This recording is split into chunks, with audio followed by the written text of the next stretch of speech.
Yes, guys, welcome back to the podcast. We've actually got a very special episode today. Unofficially the first duo.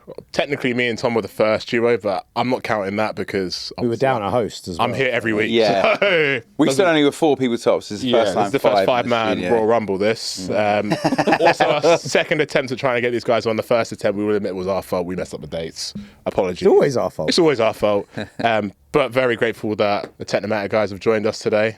Welcome. Thank you. Great to be here, man. We're very glad you're here. We maybe the most responses we got for questions from. Wow. So we got to set aside a good amount of time for them. Okay. Because there's a lot of cheese chat in there, apparently. I don't know, maybe some sort of inside joke. Some sort of inside joke. I don't know what the context is. Oh, it's got to be like to do with the cheese board or like something. Yeah, they're saying. I figured you guys would know what that meant. We can go. Yeah. Cheese. That sounds like a Slater question, but it's not. A question. No. You didn't get a question this time, unfortunately. But before all that, we'll do the annoying YouTuber thing. Obviously, if you're watching on YouTube, like, subscribe, comment. Obviously, we've got a Patreon as well.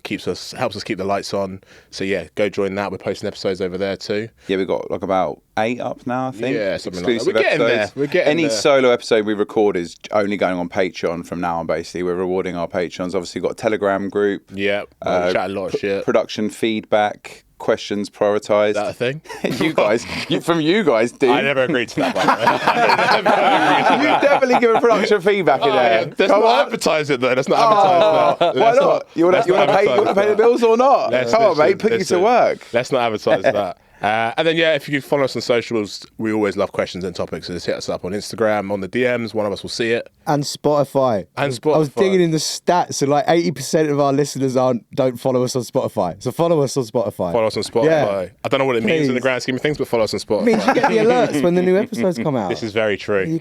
Jack is the stat man. I am the stat man. Trust in Jack. There's one man about Spotify stats. Yeah, come on. Spotify, YouTube. He's the guy. Yeah.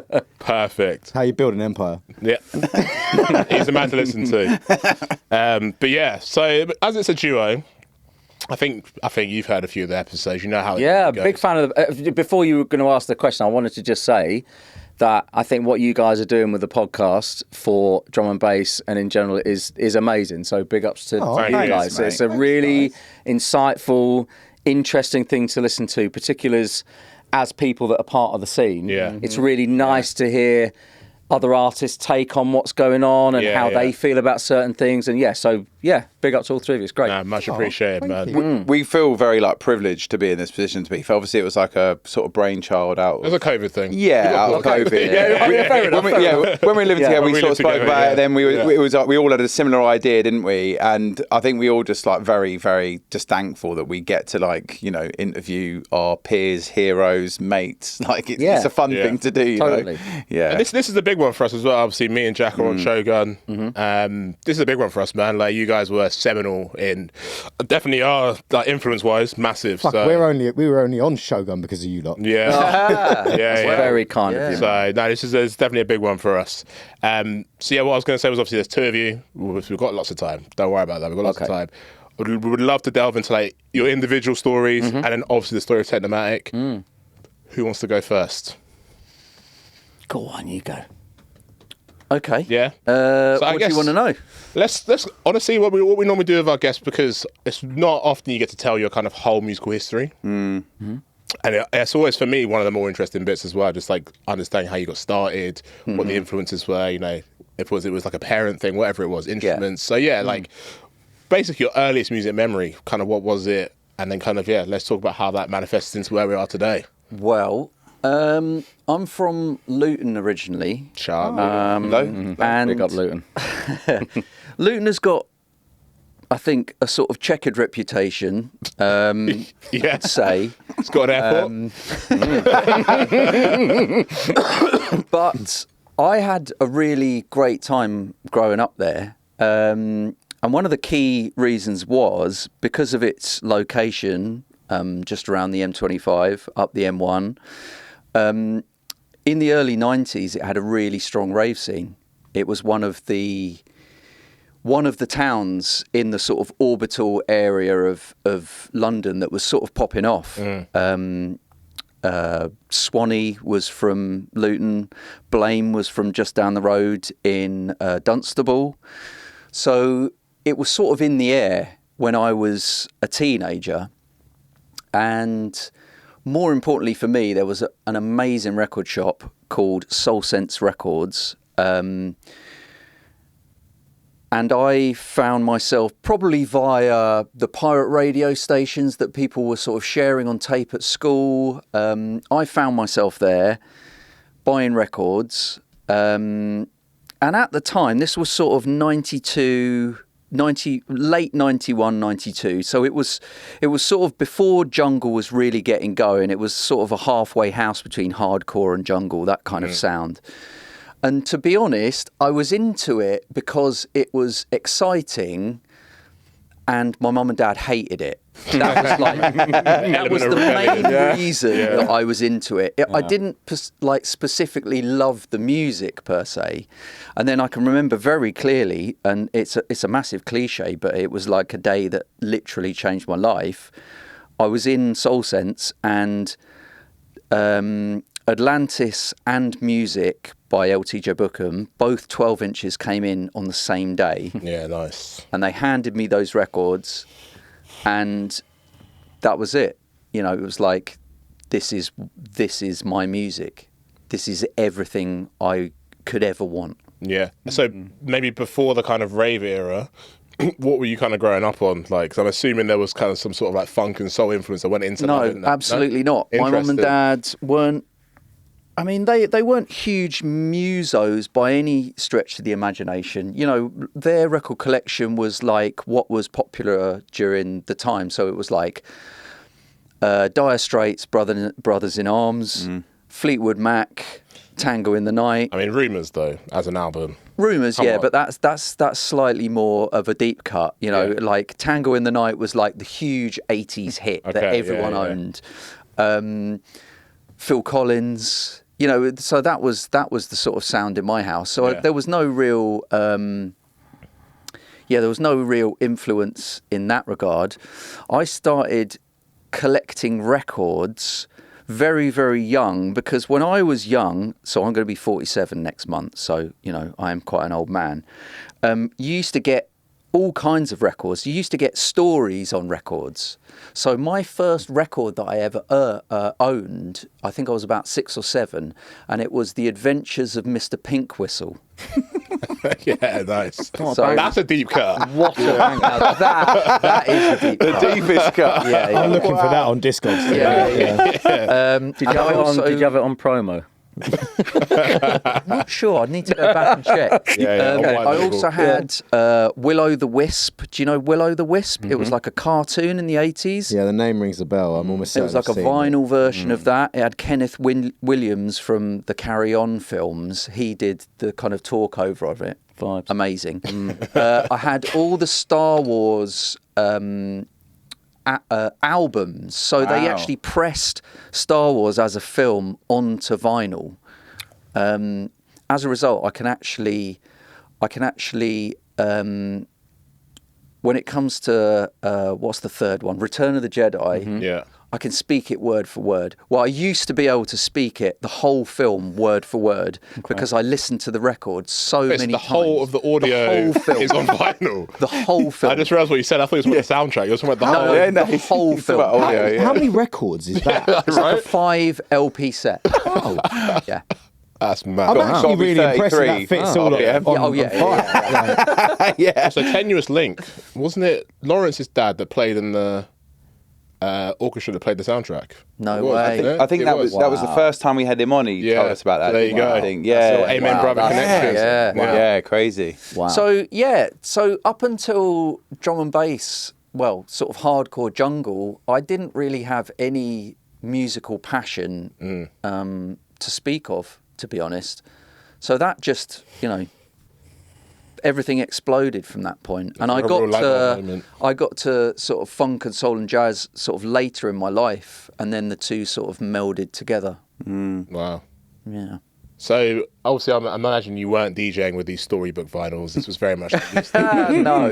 When did the DJing side of it and like music production side come in? Oh man, so the DJing side of it started fairly quickly. I'm sure this is a story that you've heard many times. It was Sound Lab DLP 600s. It was a mixer from Tandy. I had a really small room at home.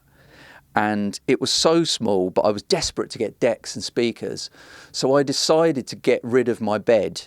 And I just, from about the age of 14 to like 18, 17, when I moved out, I just slept on a futon, which you could fold up in the corner. Yeah, that's because, I needed the space. I needed space for decks and records. So yeah, I did all of that. Loved it. Was just 100% drum and bass and just didn't listen to anything else. I was so militant. And then I went to university, studied graphic design, and this was around 97, 98, 99. So at that time, drum and bass was changing in quite a serious way, and it was heading towards the more Bad Company, Ed Rush and Optical kind of sound.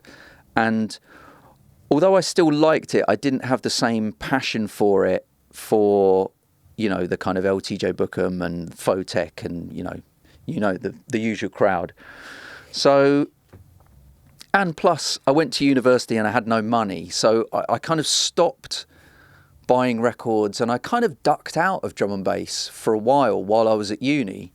And then what happened was, I got a job. I moved to London, and this was 2000, and I got a job. I'm a graphic designer as my proper job. And I got a job at a magazine called Touch Magazine, which in the early 2000s was, I don't know how you describe it. It was just like a black music magazine. So it was like hip hop, R&B, garage, drum and bass. And during that time, and I was just a designer at that point, these records started arriving at the office, and they were like Carlito and Addiction and the very early Caliber tunes. And it was like this very start of Liquid Funk. These records started arriving in the office and people would play them.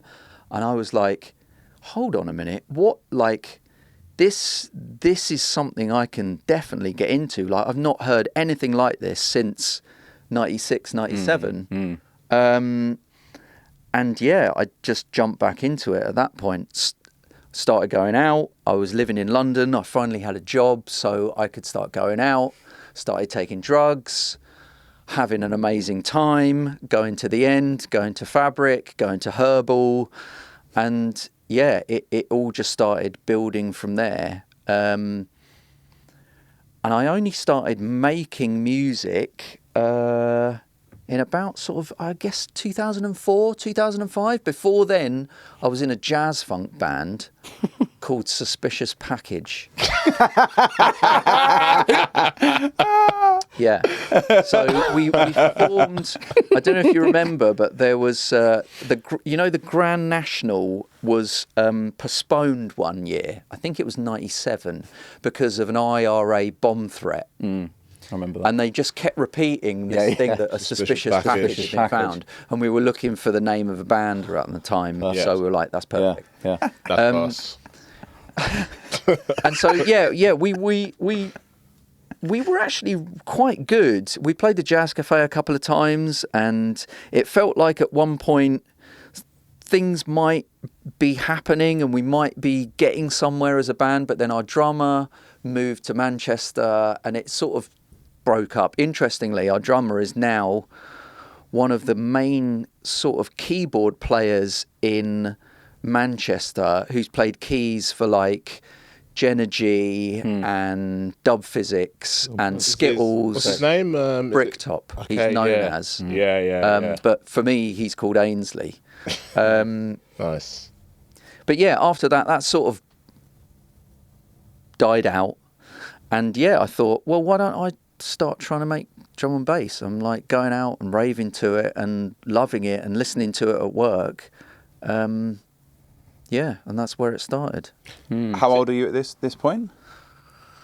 Early 20s, probably. Okay. Because Touch Magazine closed. I should also say Touch Magazine closed down quite quickly, and then I got a job at Mixmag as a designer.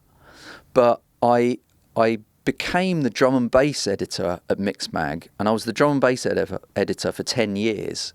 And I sort of got the job by lying, essentially. So when I got the job there as a designer, the music editor there was just leaving. And when the new music editor came in, I told him that the old music editor had said that the drum and bass editor is rubbish and you need to get rid of him, and I was going to take over, which was a total lie. And he was like, okay, fine, I'll make it happen. He just took your word for it. Yeah, no, he took my word for it, made it happen. That's crazy. So yeah, I was the drum and bass editor, and through that I got to know everybody, right? Everyone. Yeah. And so it felt like all the stars were aligning, really, of like, I really should start... Just by the way, through the seat, the stars. I felt like, things are happening here, so I should really start trying to make some music because, this is my world now. Yeah. And that's how Technicolor basically... That's how Technicolor happened, yeah. So, I mean, how far do you want to go? Do you want to... I feel like there'll be a point in which we can switch over. So you didn't have some dodgy... You avoided the dodgy teenage name. Yeah, this is interesting. My DJ name at the time was DJ Skywalker, because of the records, because of the Star Wars records. No, that could have been a nice little combo. Visionobi and Skywalker. Yeah, totally. Can you imagine? Yeah. And I guess, my first break, so I was making tunes and they were obviously complete dog shit for quite a few years. And then they became slightly less bad. And I don't know if you remember, at the time, this was sort of mid-2000s, One Extra had 3 drum and bass shows. Yeah, Flight was the Flight, L Double and Bailey. Yeah. And L Double used to run a competition on there called the Cutting Room. Yes. And what it was he used to invite people to send in tunes, and then he would pair... They were unsigned producers. Yeah, unsigned producers. And he would pair 2 tunes up to sort of go against each other, and people would vote which one they liked, and then the winner would get their tune cut onto dub plate. That's it. Wow. Yeah, it was a great competition. That's really great competition. Yeah. And so I sent in a tune, it went up against someone else, and it won the competition.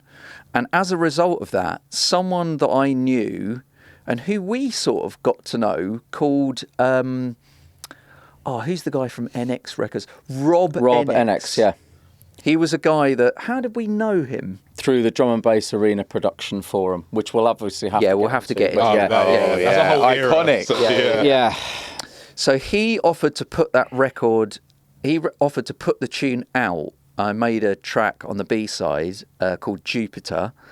And that was my first 12-inch in 2007. And was that... Just for the kind of, I know we're going to have some like production nerds screaming. Like, what was the samples on those tunes? Give me a sample, yeah. The tune that won the Cutting Room, which was on the A side, which was Everything is Everything. Everything is Everything, is essentially the biggest Terry Callier sample with just a drum and bass beat under it. And then the other side, I can't remember. There's some nice strings on there, but I'd have to go back and think about where they came from. And then around that time, I was a huge user of Drum and Bass Arena, the production forum, like so many others of my era. And I happened to get chatting to Andy Powell on there. Yeah. And that's a beautiful little pass. See the what I did baton. there? Yeah, that was... What a pro. That was perfect. That was perfect. Yeah, so I guess my introduction to it and the journey into it, when I was 12, so I was born in the northeast in Sunderland, And obviously in that part of the world, you know, that it was kind of going through a really difficult period of time. This is sort of early 90s. So we'd had like, you know, all the heavy industry had closed, coal mines had gone, shipyards had gone. And my family were all from a working class background. And at the time, my dad he got this sales job and he was working in London loads. But what that meant was that because there was no opportunity in the Northeast, he would leave the house on a Sunday night, come down to the city, work till Friday, come home Friday night, be with us. And he kind of did that for like 3 or 4 years. It's like the whole length of the country. Basically, yeah. So then what happened was, and I still remember it, you know, I was 12 and my dad just came in one day and he's like, we're moving to the Southeast. You've got to do the accent.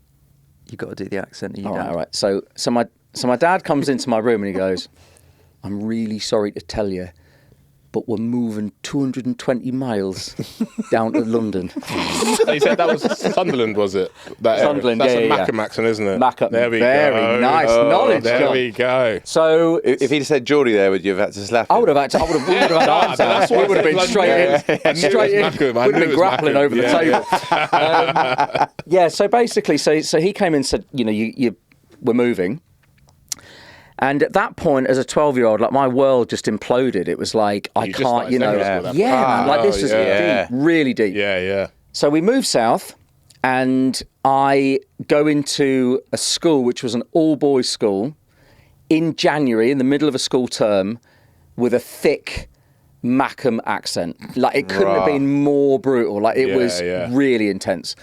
So basically what used to happen was I would spend most of my lunch times just quite isolated, just kind of doing work or whatever. And then in the village where we were, there was a lad that I started to get to know. And he just came around my house one day. I would have probably been about 14, 15 at this point. And he's like, have you heard this? And I was like, what is it? And he brought round this CD, which was called Radio Dreamscape. And it was basically 2 CDs. One, I think, was Slipmat, and the other one was Dougal or somebody like that. So anyway, he comes in, he's like, let me put this on your stereo. So I was like, okay, cool, let's have a listen to this. Anyway, he pushed play, and it was like, I know it sounds really cliche, but at that moment, as a 14-year-old kid, hearing this like futuristic, weird kind of like, I couldn't put my finger on what it was. I was like, this is the maddest thing I've ever heard. And I really want to know more about it. So at the time, there was record shops so we're living in Bedford, and where I still live now, and there's... Weirdly close to each other as well. Really weirdly close. So Pete's kind of doing his thing in Luton, and I'm in Bedford. Yeah, that's mad. But we don't know each other. So there's 2 record shops in Bedford. One's called Sound Solid, the other one's called Needlepoint. So this mate of mine, who I'm going to big him up, Johnny, because he, like, on my 40th birthday, he'd kept the Radio Dreamscape CD and he gave it to me on my 40th birthday. No way. So basically, Johnny takes me to Sound Solid in Bedford, and I walk in and I'm like, oh my God, I felt like quite intimidated. And there's like flyers everywhere in the window, Dreamscape flyers, Helter Skelter flyers, telepathy flyers, roast flyers, like you know. And I'm looking at all these mad artwork. I'm like, what is this? What is all of this? And there's like, you know, guys kind of looking quite menacing at the counter, listening to promos. And I'm like, okay, I'm just going to grab a few flyers and I'm going to go. So I grabbed all these flyers and I just pulled a record out, which I still have in the studio, off the shelf because I wanted to look cool in the record shop. I was like, I don't want to look like an outsider. I need to look like I know what I'm doing. So I just pulled a record out, and it was by this like sort of crossover techno act called Messiah. It's called Temple of Dreams. Yeah, I know the one. Intense record, man. Very intense. So anyway, beautiful cover. Great cover. It's got the Sydney Opera House and like a... Yeah, I think the cover was... The artwork is by... It's either by Pez... Right, who did all the flyers. What's the Junior Tomlin? Yes. Who did all the flyers. Yeah. Cover of it. Amazing, yeah. Amazing record. So So I kind of we go back to my house and I've got all these flyers. And like loads of teenagers around that time in sort of the early 90s, I was decorating my bedroom in these flyers. So I'm looking at all these flyers. I'm going, yeah, these look really interesting, but what are they for? They're really cool, but what are they trying to? And then me and Johnny started on this quest together where we were like, oh, these are raves. Now, at the time when we lived in Bedford, similar to what you were saying, raves were like popping up outside of the M25. So there was a venue near us called Milwaukee's, which is a legendary venue. This is like a venue that basically Milwaukee's got closed down because there was a petrol station opposite it. And it was in the middle of fields on a road. And the ravers would all come out and go and rob the petrol station. So like the council and everyone were like, we can't let this carry on. So they closed it down. So we, at the time, the Sanctuary in Milton Keynes was starting to really get big. So we're looking at these flyers and we're like, hang on, there's Helter Skelter at Milton Keynes. The Sanctuary, but it's for 18-year-olds. We're 15. Like, we're not going to be able to do this. So he finds a rave that's being put on at the Sanctuary called Evolution, which was for under 18s, right? So I'm like, okay, and it was a foam party.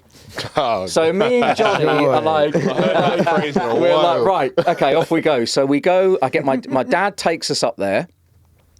I remember still getting out of the car and looking around at people in like high-vis vests, whistles, air horns, glow sticks, white gloves. And I'm sort of looking at all this and trying to make sense of it and trying to understand what I'm looking at. What were you wearing? I was wearing some spliffy jeans. Yeah, of course. And an Eclipse t-shirt. Eclipse. Right? Eclipse was my guy. There you go. Yeah. Spliffy was like, everyone had Spliffy, so I was always like, I'm going to go Eclipse. Yeah, nice, I need to be a little bit more original, even though it still wasn't. But I did also have a pair of Carl Carney jeans for a little while. Anyway, so we get to the Sanctuary, and there's obviously a fairground outside because at that time, people who were getting off their faces, what did they want to do? Put them on like a roller coaster, so the highs would kind of like... So I'm looking at this, I'm like, there's a fairground, there's people with white gloves, there's people like, what is this? And I remember, I can remember this as if it happened to me yesterday. I walk into this massive warehouse and Dougal was DJing on the decks. Bearing in mind, I'm like 14, maybe 15. Dougal's DJing Happy Hardcore. And I walked in and I stood on the middle of that dance floor with my mate Johnny. And I just looked up at him and I was like, that's what I want to do in my life. There's no two ways about it. What he's doing up there in front of all those people, that is what I want my life to be. And I will do whatever it takes to get up on that stage. So... another sort of side story to that is me and Johnny thought it'd be a great... where's the best place to stand at a foam party? It's underneath the foam machine. So we literally stood underneath and just were like suffocating with like bubbles. And then my dad picked me up and we came out like covered in fairy liquid. He's like, what the... I bet he was annoyed about messing up the car as well. Yeah, it was a Granada. It was a Ford Granada. Nice, the seats. That's a banger. Yeah. Probably wanted to put you on the roof rack. Yeah, exactly. Quickly then, because something you both said, and it kind of happened in different ways. You both kind of had this like light bulb moment, right, with the first time hearing this music. Very much so. When you were saying that, I was thinking like, do we think that opportunity still exists for like kids this age today? Very good question.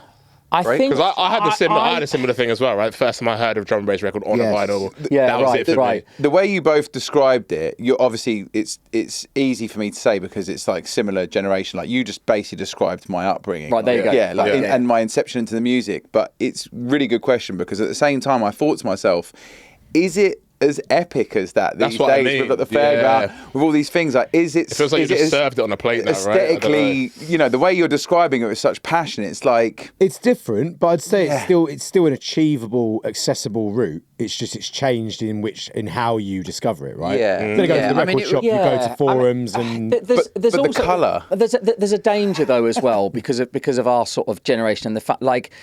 that period of time in the UK with what was going on and the fact that this music was coming out of nowhere and bringing generations together, people from different backgrounds, people like that was a moment. Yeah. There's no two ways about it. And obviously the danger that we have in our generation is that we always refer to it as like, oh, they were the golden old days. days. But, And but it was a special time. Yeah. And we're all very lucky that we experienced it and we saw it and it was happening.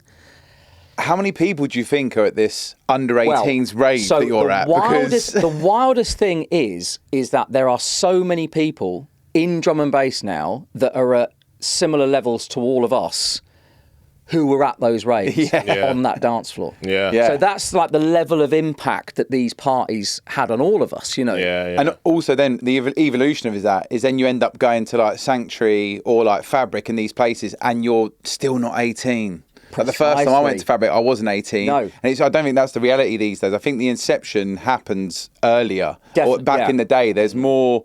honestly, I'd be so interested to know how many people are at the rave, because is there an under-18s rave that's going on? There are under-18s raves, but, for sure. but as big as what he's talking about, if he's talking about the Sanctuary, the Sanctuary, we're talking this under-18s rave. We're talking like there was 3,000 kids in there. This is not Crazy. just like 100 people that have turned up and the promoters are going, oh, this doesn't look like it's going to work. It was the moment. Like people wanted to be in it. They wanted to be there.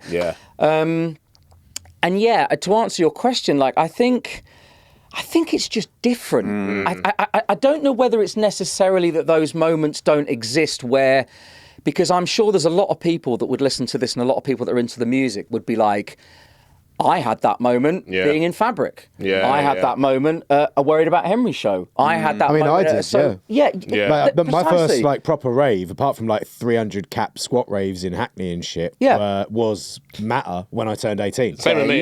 So there you go. But I still had that same, like I had the same sort of love and... Like I loved it for different reasons when I was going to the squat raves, and then I found a different love for it when I started going to that. But it was just a different experience. I'd say the same squat journey, rave different route, right? I'd say the squat rave is like similar to more similar to not 3,000. There were not 3,000 people. No one was dressed up. No theme park rides. It's like edgy. It's raw. It's like it's got that element to it. That's what I mean. I think that's what I'm That's what you're more on. Yeah, which is like not necessarily so much about the rave experience, but like you went to a record shop. Your mate gave you I've forgotten what yours one was already. You had He had a few, I think. Yeah, like it was kind of like someone giving you like a physical medium, being like, listen to this. Yeah. You know what I'm saying? Yes, I know what you're saying. Yeah. I'm certain that like small, cool underground raves are happening. It's just we don't know about.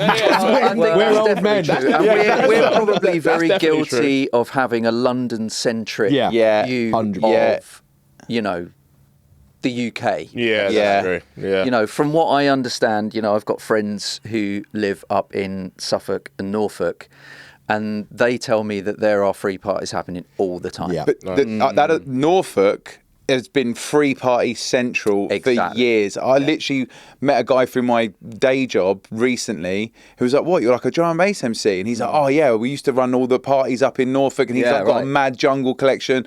One of my oldest friends, the guy that actually used to drive me around the country in his car, because he just used to love the music. He never used to get licked. We'd all get licked and he'd just drive us around in his car. He had like G8 D&B was his number plate on his Audi A3. He was like about 6-7 years older than us. Okay. Absolute Don, Norfolk guy, like from Lowestoft. Wow. And he like grew up on the parties, and again, not too far to get to London, but they're just, it's their own kind of like... Yeah, it's a different thing. Community there that's just like, going on that, like you said, you do need to recognise the fact that, we are like really living that London-centric life, and that free party scene there, I know for sure has been about since day. But what's really interesting is that obviously, you know, like for me, the Sanctuary and everything was happening, but then through that, I started to get introduced to other people who were into this, because people used to we lived in a little village, and people would congregate on the village green in their like Fiesta XR2Is and they would have Dreamscape bomber jackets on and Helter Skelter bomber jackets on, and pull out a tape pack and be like, right, let's get the Randall tape on, let's get the you know, whatever. So I was getting introduced to all these other people, And I was massively into happy hardcore. I was a happy hardcore DJ. So I started buying happy hardcore records, desperately persuaded my dad to buy me a pair of DLP-1s, belt drives. And what I used to do is I had one deck with a pitch control on and my dad's CD player and a mixer. And all I was trying to do is I was just trying to get the record to go with the CD, right? So around this time, eventually, I managed to buy the 1210s, blah, blah, blah. Not an interesting story, but I started getting introduced to people that were in the free party scene around Bedford because the home counties, it was really starting to pop off. Oh, yeah. So I started DJing at these illegal parties. So we'd turn up at a warehouse with a angle grinder, cut a flap out the side of the warehouse, go in. Someone who was an electrician during the day would know how to hook up the electrics. We'd get the rig in, and then suddenly there'd be like, 1,000 people there, and we'd be absolutely having it till 4 or 5 o'clock in the morning. That then led to me doing pirate radio stations. So I used to do a lot of pirate radio stations around Luton, around Bedford. And it just, I don't know, it was just a magic time because not everything was in your face 24/7.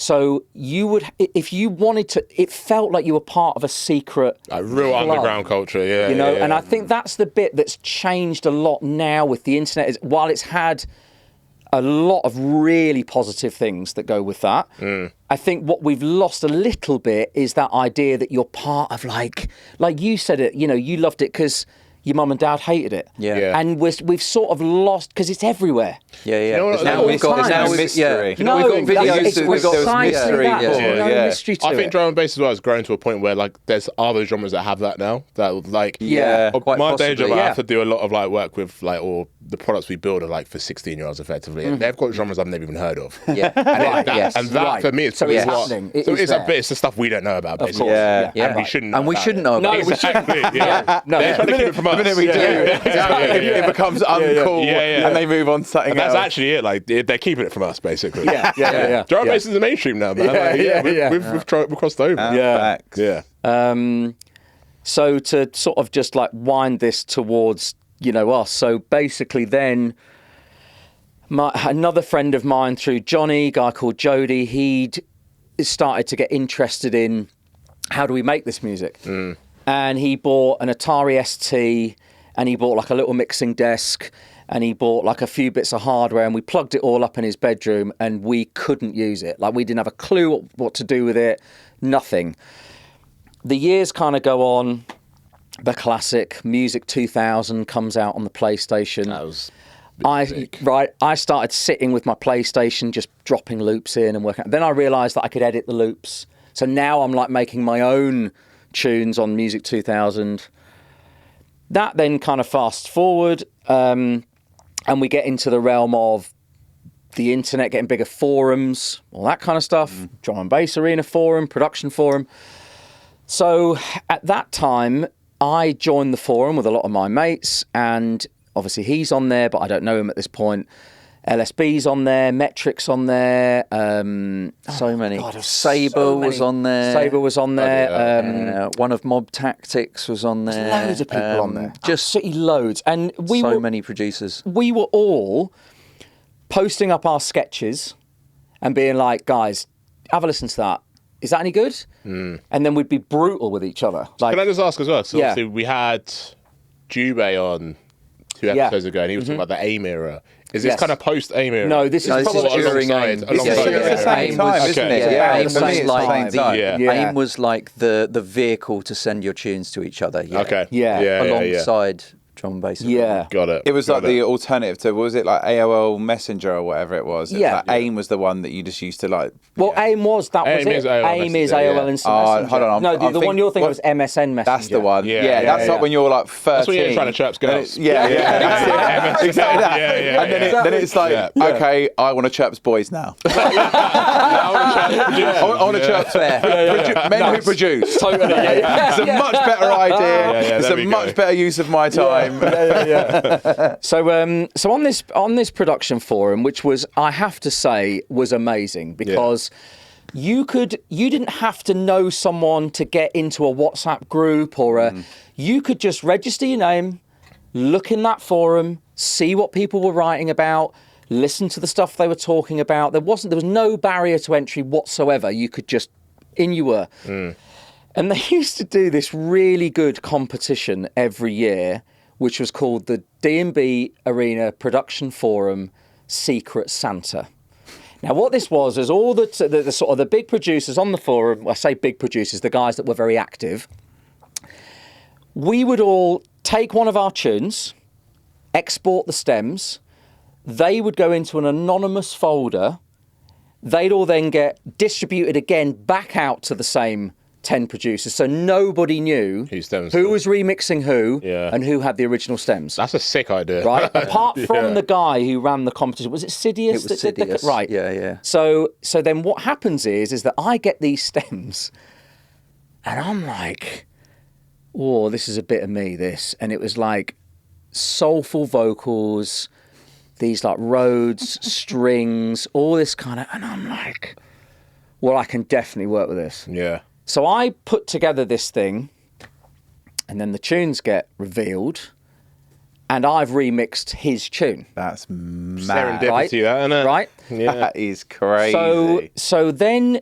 you were like messaging me and going, God, what a shit job you've done. So he then starts messaging me and going, oh, that was really interesting what you did with it. I've got this tune on the go. Do you want, like, can we just have a chat about it and I'll get your take on it? That tune then became Innovision, which got signed to Technique. And that was the first tune that we officially put out together as Technicolor and Chromatic.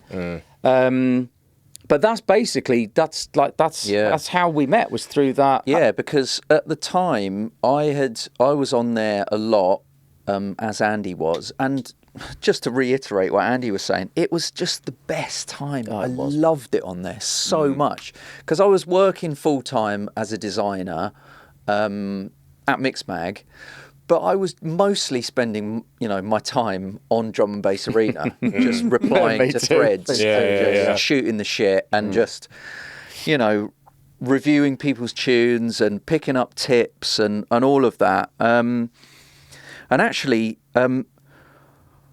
I got my first break after that NX Recordings 12. I got my first break via Drum and Bass Arena because Simon Bassline Smith came on to Drum and Bass Arena and said, I'm looking for demos. So I sent a load of tunes off. And he got back in touch with me, weirdly, and said, I want to sign you as an artist. Okay, and the fit between what I do and Technique recording it's at quite the time is juxtaposition, that, isn't it? Yeah. It wasn't the best fit. And I've got to jump in and say something as well, because at this time, Pete's now, so bearing in mind, this is a forum of unsigned producers who are we're all trying to, get somewhere with this thing we believe in so much. So Pete then one day says, guys, I've just been signed to Technique. And all of us in the forum were like, oh, dude, this is like the best news ever. We're so pleased. We're so proud of you. Like, you're the first one to do it. You've done it. You've been signed. You've been like... So it was amazing, man. I remember when you posted it and we were just like, oh, wow. Yeah. It's actually made it out. It was that sort She made it out. It's possible. But it was at the time where, I think it's probably changed now, but the idea of getting signed That was everything. was like a huge deal. Wow, yeah. And yes. We'll talk about that for sure. There's Yeah. a topic there and stuff, So yes, long story short, that relationship didn't run its course because the fit wasn't quite right. But for a couple of years I was signed and I put out, 3 or 4 singles. And one of them was a single called Innovision and Preacher. And then after that, Daydreamer. And then, we put out a tune called Daydreamer. I think that was probably my first. Yeah, and that was first I would tune, say that was the first tune that we made that sort of popped a little bit. Yeah. Yeah. What year did that come out? That would have been 2004, I think. No. Or was it? No, much after that. It was That had to be later, yeah. 2008. You would have caught me in my early stages of getting this liquid, so for sure. Yeah. And that's where it's sort of started, really. Like, even though we'd had tunes before then, it felt like Daydreamer was the first tune where we were really, really proud of it, and we put it out, and there was a sense of other people kind of getting a little vibe off it, you know? It was like it kind of stuck its head above the parapet, just a little bit, you know, just a bit. It was such an amazing time because we'd, you know, like, it's all we'd ever wanted to do was to just hear our music in a club or look at one of our pieces of music on a record and suddenly you're like, okay, it's starting to happen. And I remember then the absolute wildest thing that happened around that time, which is still wild now because we talk to him a lot, is Bookham text you, because he knew you from being the editor at Mix Mag and all that stuff, and he's like, lads, I'm going to be at Room 2 Fabric with Comrade, and I love your tunes, and I'd really love you to come down, so I'm going to put you on the guest list. So we're like, oh God, Unreal. Oh my gosh, this is Bookham. Like, what the? So we go down to Fabric. Bookham's playing Bookham and Conrad are playing like 1 till 3 or something. No. Oh, sorry, have I gone? No. He said he was going to, like, the flip side of Daydream was a track we made called Skyline Boulevard, and he said he loved it, and he said he was going to play it in his set. That's right. He was playing 3 till 5. Yes. Okay, which is like basically the end of Fabric. Yeah. So we got there. You can imagine, like, gas. We got there at like 10:30. Oh yeah, we went to Pizza Express and then we were in there at 10 o'clock. Go balls, the lot. We were dining out. We were absolutely dining out. We got there at 10:30. He played it. He was playing 3 till 5. He played it as his last tune. Okay, this is like 10 to 5. You've done the full stretch. We've gone through the whole. Well, we were leaving. We were the club at 10 to 5 because we were downtrodden. Like, I played it. It's not happening. It's not happening. The dream's dead. We're off. And then I remember Comrade in his, you know, God rest his soul, like in his iconic voice, and he was like, "Who wants one more?" And then I heard the first little stabs of the horns on Skyline Boulevard, and I just grab him, and I was like, "Pete, he's playing the tune." So we leg it back into the dance floor, and we're standing in the middle, and I'm now, personally, I'm back that 15-year-old kid looking at Dougal, and I'm standing there, I'm like, I can't believe this is actually happening in my life. This is overwhelming. Like, this is... You say Room 2? Yeah. Yeah, it's iconic. Yeah, I mean, for me, that was honestly, that was where I just cut my teeth for Rave. Exactly. Room 2, it was I would the just place. basically lived in Room 2. Yeah. There you go. Or on the beds, so I could still hear it. Yeah. Beds, Room 2, there you go. Smoking. No, we were smoking inside. What am I talking about? Yeah, literally. Amazing. Yeah, crazy. And so anyway, so we hear the horns coming in. And then what happens is that we were still sort of novice producers at that time, knew very little about engineering and all that kind of stuff, as everybody does, because that's the part of the journey, that's part of the craft. And anyway, the tune's building up, and we're now the only static people in Room 2.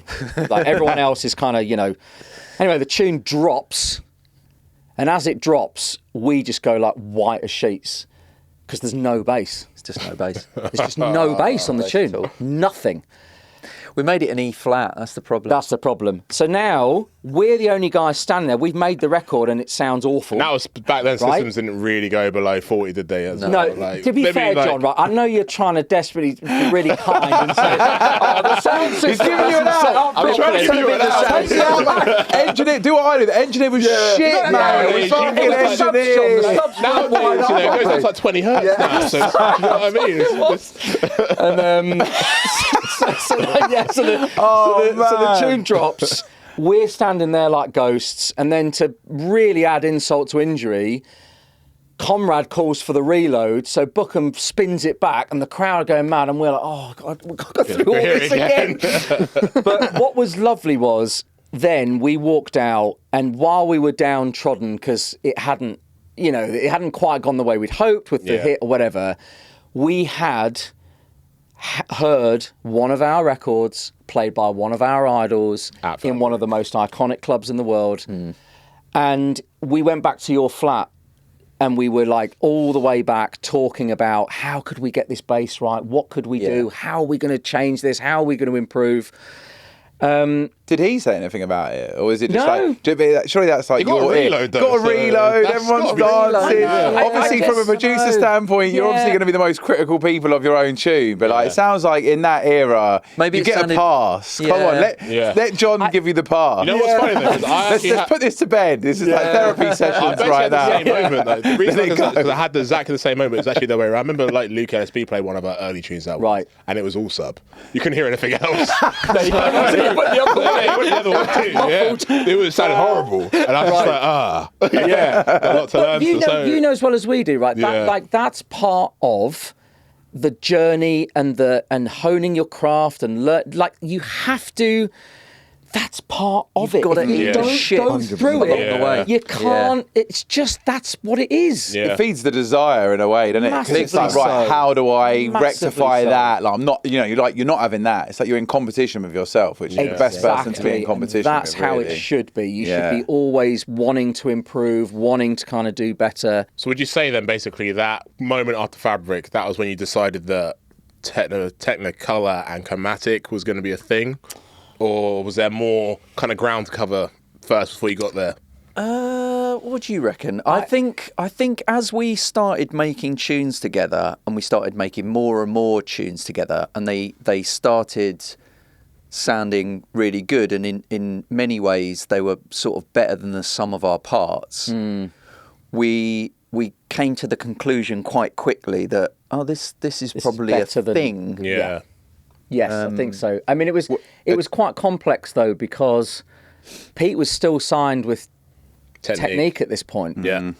So we're working on all these tunes together as Technicolor and Chromatic, but because he's been signed as Technicolor, I'm sort of not really something to do with me. So we're sort of a bit like, but he's exclusive. So how are we gonna? So did you have like a certain amount of like how are we gonna? tracks to fulfill or whatever, like albums? Yeah, You had an album to what was do. the deal? And Yeah. I did a whole album for Technic Well, that never came out. I'm glad you on my said hard this. drive. So I have to, me and Pete have worked together for a long, long time, and one of the biggest props and respects I always have to give to you is that, bearing in mind that backstory, he'd signed to Technique. He was the first out of like the production forum to do that and kind of start making a headway in drum and bass.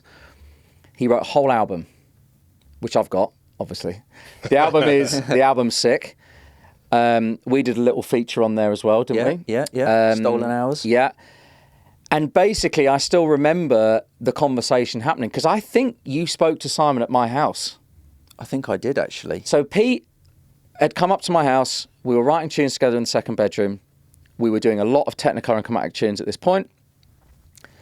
And Pete just turns to me. He's like, look, I know I've got this whole written album and I know Simon wants to put it out and I know I've signed a contract, but I'm going to tell him it's not happening. And I was like, dude, listen, like, don't, please, like, you need to be sure about this. And he's like, mate, I've never been more sure. I'm going to ring Simon now. And I'm like, but you've written an album. It's taken you like, months. And like, he's like, I'm going to ring Simon now because what we're doing together has more magic to it than what I feel like I'm doing individually. And there and then he rang Simon and said, I'm really sorry to say this, Simon. I know we've got the album ready to go and all the rest of it, but it's a no from me. And to then take that body of work and just shelve it after all of that, and always got respect for you for that, mate. I'd love you for that, honestly. Best. I mean, it wasn't a great album. It's dog shit. No. It was I was very proud of it at the time. But it, like I was saying earlier, it became clear pretty quickly that the fit was just not. It wasn't right. Yeah. And when I phoned Simon up, he was clearly feeling the same way. And he was like, it's cool. Yeah. Let's just, whatever. It's like when like someone breaks up with you, you kind of want to break up with them anyway. And you got to act disappointed, be like, oh no. Precisely. Yeah. Precisely. Because I think it. they signed me on the premise that this was around the time, this was 2007, around that time, 2008. And high contrast was obviously absolutely huge at this point, and everyone was searching for the new high contrast. Yeah. And I happened to send Simon a track that had quite big drums and a big soulful sample on it. And I think he probably thought, oh, hello, I've got the new high contrast here. Unfortunately, He heard the album, was like, I definitely don't. Yeah. He had the sort of pound shop high contrast. Say low contrast. Yeah. Yeah. Sorry. Slightly cold, slightly dim. So yeah, I think it was an amicable split in the end. Yeah. And then we just cracked on, didn't we? We just kept going, and then I remember about a year later, we had sent tunes off to every label under the sun. Can I guess what I want to guess it, because this is definitely the time where I'm really getting into Liquid. Okay. Yeah. There was definitely early Spearhead. Yep. Yes, there was. And that was before Shogun, I want to say. Yep. Yeah. Yes, correct. I'm guessing there was something before Spearhead as well. Yeah, there was. Go on, Jay. Yeah, God, this is the guy. Here we go. what was Artificial Intelligence's label? Integral. Integral. That was after Spearhead, though, wasn't that? That was with after Rotary Spearhead. Motion. That was Yeah, it was Rotary Come on, Motion. man. Yeah. That's right, with Luke. And both Integral and Spearhead came before SGN.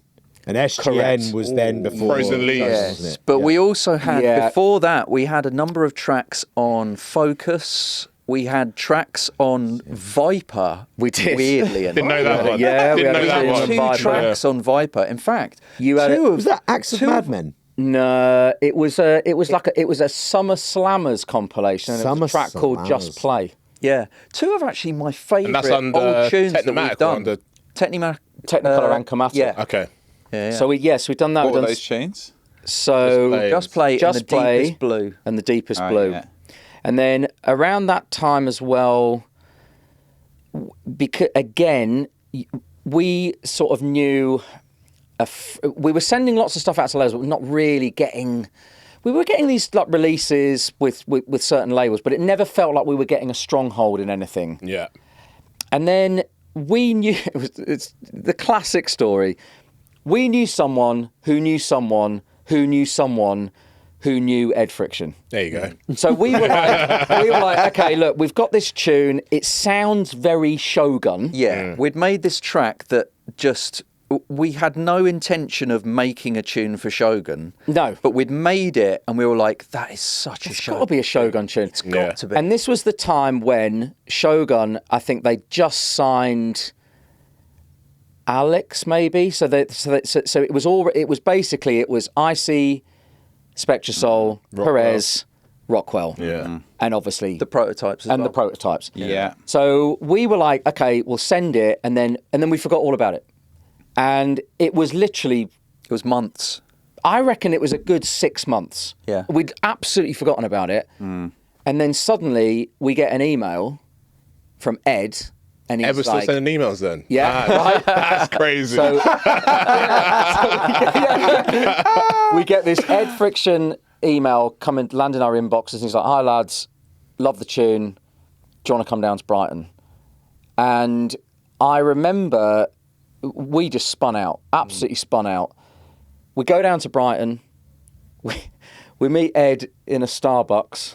Do you remember though, before we actually met, before we went out for like food, we met Keir to begin with, and then Ed walks in. This is our first ever meeting with Ed Friction. And he walks in, and like about 60 quid in cash just falls out of his pocket by mistake. Yeah, literally. By mistake, as he's walking in the room. Yeah, like is this Record a massive deal money, was it? Yeah, Here's your advance. It's time you moved out, boys. Is this just like That a is huge incredible. power play, or is this, What is this? I don't know what this is. That's the proverbial slapping on the table, isn't it? Yeah, exactly. That's incredible. But what was mad about that, and like, I love that it was only 60 quid as well. And £20 notes though. Yeah, Chris 20s. and I'm sure Rich, because I've heard you talk about, Jack and Dave a lot on the podcast. I'm sure I'm sure you all will, but we'll relate to this. So we go for this first meeting, and as we go upstairs, the Shogun studio was upstairs, and we can hear what is the early sketches of Delay No More coming through the door. So we're like, I wonder who's in there. And then as we go in to have an A&R with Ed and Keir, the door opens and Jack and Dave come out, and they're like, and Ed and Keir are like, how's the album going, boys? And we're like, that's Spectrosol. And so they're like having this conversation, and then they both shook our hands and were like, hello lads, how's it going? All right. And we were just like, we could barely speak. And then went in and we had that sort of A&R meeting with Shogun, and that became the first single on SGN. I don't think we'd signed anything like exclusively with Shogun at that point, but that was the first. That was Changeling and Those Feelings. And yeah, so that was the first one. Have we skipped past The Glow? No, that was the single after. Frozen Leaves. That was part of the Intersection EP, which then came after. Get ahead of yourself, guys. Chill. Sorry, I actually fucked that. I had a feeling I was going to as well. No. But yeah. Also, sorry, because it is one of the Instagram questions, I'm just going to come ask it now. When did the Technimatic name combination happen? Yeah, that's a good because someone asked that. I don't know that. Yeah. I swear, Swiftly After The Glow would be my anticipation. Around that time, we were sort of becoming a little bit more affiliated with Shogun Audio and the label, and as a result we were getting some DJ bookings at Cable and as the kind of first act on. And we realised quite quickly that Technicolor and Chromatic is a very long word. On a lot of syllables. And on a lot of syllables. It's not ideal. You're like 4-point type. So we need to raise the bar here. Yeah. And actually, I think it was actually Keir and Ed's idea to sort of squash it. Well, they came up with the idea in the meeting, said we should probably think about merging the name. Yeah. And naturally, out in the sort of forums, and people had just come up with Technimatic. Yeah. So we were like, well, there's a lot of people just sort of saying Technimatic as like a shortened version for Technicolor and Chromatic. We were like, right, done, sold, it's done. Let's do it then. Let's go for it. Yeah. And we were, and that time, as you said, was amazing because Shogun was at Cable, and we were basically the warm-up guys. So it was brilliant for us because we would turn up at Cable at 8 o'clock. Go in, get the sound engineer to crank the sound system up. We'd take all of our CDs from the studio of all the tunes we'd written, and we would just one by one, you'd go in the booth, put the CD in, I'd stand on the floor, listen to it. Okay, we need to tweak the bass on that, we need to change this, we need to do that. Then we put the next tune on, then the next tune, then the next tune.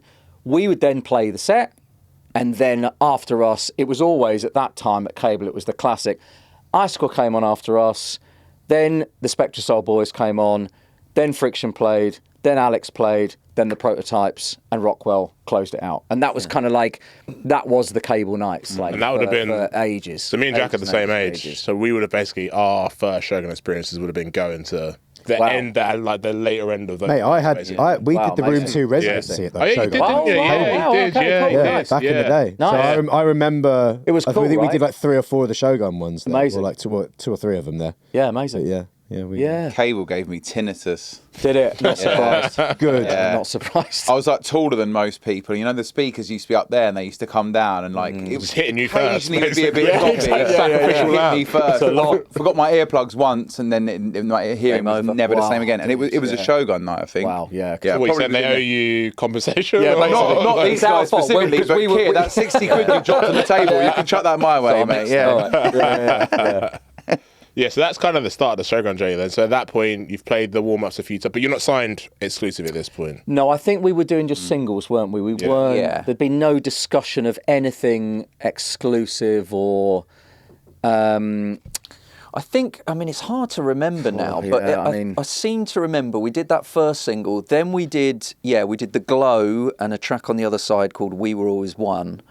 And after that, I think they called us down for another meeting and said, do you want to do a bigger project? You had a tune, Technicolor Chromatic, We Were Always One, that was all written in one line. That's nuts. Yeah. That's nuts. Bless the label printers. What are you doing to us? Also, I should say, and this is the beauty of working in a duo, full disclosure, the track We Were Always One is basically a chromatic tune, right? But we needed a B-side right? So I put like a reverse crash on it. Yeah, that's And collaboration. we called it a collab. Yeah. Yeah, change, But really. the idea is, though, as you know, we're part of duos. The idea is that will happen the other way around at some point as well, Yes, and it yes, just of course, evens out, you know. Of course, Yeah. man. Yeah. Of course. That's like you said. That's the beauty of it. Yeah. Nice. I think if you can set your ego aside, it's just like we're in it together, sort of. Something. Yeah. You're on a mission, Yeah, aren't massively you? so. You've got to think about the bigger picture and all that. Totally. And I think it was after that single that they asked us down for another meeting and said, guys, are you interested in doing a bigger project? They wanted to sign us at that point to do an album, but it was going to be an album with SGN. So we then did that, and it was a sort of 3-album deal, and we set about basically writing our first album for SGN. And then about midway through the A&R process for what then became Desire Paths, they called us down for another meeting and said, guys, do you know what? This needs to be on Shogun properly. Yeah. I know Not what SGN. I bet I know what it was. I bet you sent them Tectonic, innit? Yeah, It was Tectonic specifically. It was. Yeah, which tune was it? No, I would have said Tectonic. Night Vision. I would have said personally Night Visions, but Tectonic was a nightmare on that Oh. album, to be quite honest with you. I think it actually might have been Looking for Diversion. Oh, really? That was. Oh, okay. But amazing. I think it's because Spectrasoul had done Delay No More Yeah. and put out, One with Tamara. the first single, Away With Me. Away With Me. Yeah. And I Big think tune. that suddenly for Shogun was obviously, and still is, but was traditionally the sort of very deep, Like headsy. Yeah. headsy kind of, and I think that one was the first one that they got traction on a big vocal tune. Yeah. So they suddenly thought, actually, maybe as a label we can get away with Full vocals. doing some Yeah. stuff like that a bit more. So Yeah. I think that was probably the bit that did it. There was a few on that album, to be fair, wasn't it? Wasn't Yeah. Light in the Dark. That was like Light in the pretty Dark. Oh no, I think. vocal-heavy. Do you know what? I think you're right. Light in the Dark, I think, was the single. that was that the was the single, first wasn't it? one Yeah. from Yeah. Delay That No was the More, one. and that was the one that really springboard. For Spectrasoul, that album. Suddenly, everyone was super excited about it. Yeah. So from when you guys went into the office and you Yeah. bumped into the Spectrasoul guys writing Delay No More Oh God. to when you were writing Desire Path, Yes. how long a period of time are we talking here? There. We're talking, I think Delay No More was, I remember after that meeting, I think about 8 or 9 months after that, we had another A&R, and that's when I begged Keir to give me the promo CD of Delay No More.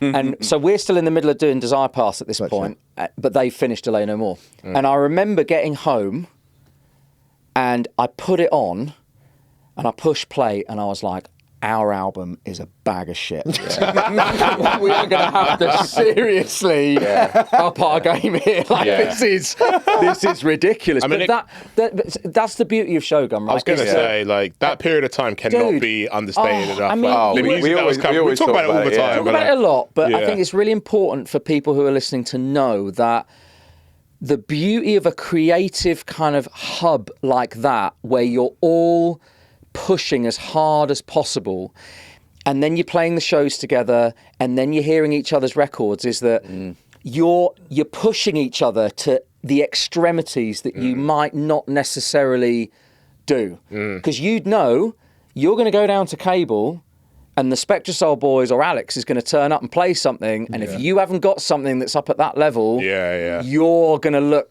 It's friendly a bit competition, silly. isn't it? Yeah. Absolutely. Dry. Yeah. So it was great. It was and at that time, we were having A&R with Ed and we just took everything on board. Everything they were saying, we were like, guys, be as brutal as you want. We'll never take it personally.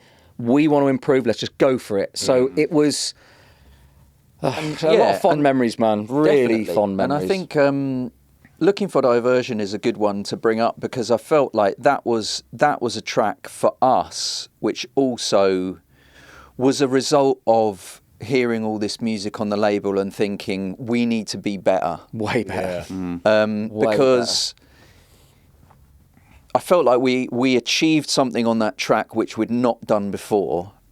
What's interesting is we had a number of demos on that track before Lucy Kitchen demoed on it. I was going. So one of my questions was about the vocal selection. Let's get into it. Yeah. I think we had 2 or 3 demos on it, and Andy and I are quite ruthless when it comes to sort of vocal demos, and I don't know. We're very alike in a lot of ways, and we're quite different in a lot of ways as well. Actually, I think some of our differences is what make us actually quite a good duo. Yeah, I think that's the middle key. is Technimatic. Literally, we always say the same thing. Yeah. Balance. But we definitely have a very similar sense of knowing when something just hits right for us. Yeah. And it's almost like 100% hit rate. If like one thing is right, we're both like yes. Yeah. And if it's not, we're both like no. It's never a debate. It's never like maybe, or I don't know. It's like yes, no. Yes, it's one or the other. No, it's that chemistry between us. We've talked about it a lot. We respect that chemistry immensely because we've sat in with other people and tried to collaborate or whatever. This is the only guy, and I'm sure you would say the same, that I can sit in that room, and when I'm vibing, I'm going to turn around, and he's going to be vibing. Yeah. And when I'm not, he's not either. Yeah. And there is no debate. There's no grey area. There's no, but I think this has really got some. It's a yes, Chuck no, it out. done. Yeah. And that is extremely rare. Yeah. It's funny, extremely rare. Funny because like me and Tom had to make the agreement that like unless we both are 100% yes on it, it doesn't come out basically. Yeah, right. You've got to. You have to. Yeah. You absolutely have to. Yeah. And so looking for diversion, we had the backing track written. Piano was a sample, but then we sort of not completely replayed it, but sort of augmented it. Let's say with MIDI piano. Yeah, a bit of both. And then we had these demos on it, and they were just like nah. And then Keir, bless him, suggested Lucy Kitchen to us, and he said, yeah, we've got this folk singer, and we're like, Keir, really? Yeah.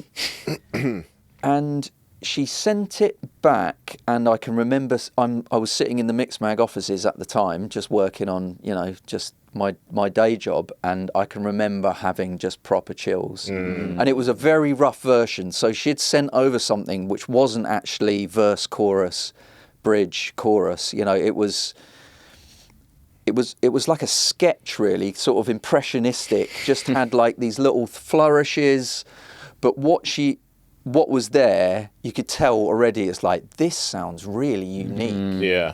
This is quite different. And so we got in touch with her and we crafted it into a song. And Lucy is just amazing. She's such a pro. And it just came together, and still one of my favourite of our tunes. It's funny because in the car over, me and Jack were literally talking about the vocalists you guys pick. I actually used the word folky. I was like, I feel like all their like big tunes are like very folky stuff. Literally used that word, didn't we? Yeah. Right. Interesting. And it's interesting to hear how that came about, because I assumed that maybe that was something that you guys had decided just from the start. That's what you wanted to do. No. There's one thing that you should it's important for people who don't know us to understand, is that we never really have a plan. No. At all. We have no plan. We've never had a plan. So, like, everything we do, every single thing we've done, whether it be a vocalist or a tune idea or doing an event or whatever it is, it's not about business. It's not about a big strategy. It's not about a game plan. None of that. It's literally, we feel this is the next logical step for us to do. Yeah. One step at a We time. think this is a cool thing for us to do. This excites us. Let's do it. Yeah. And I think That's it. Yeah. There's no...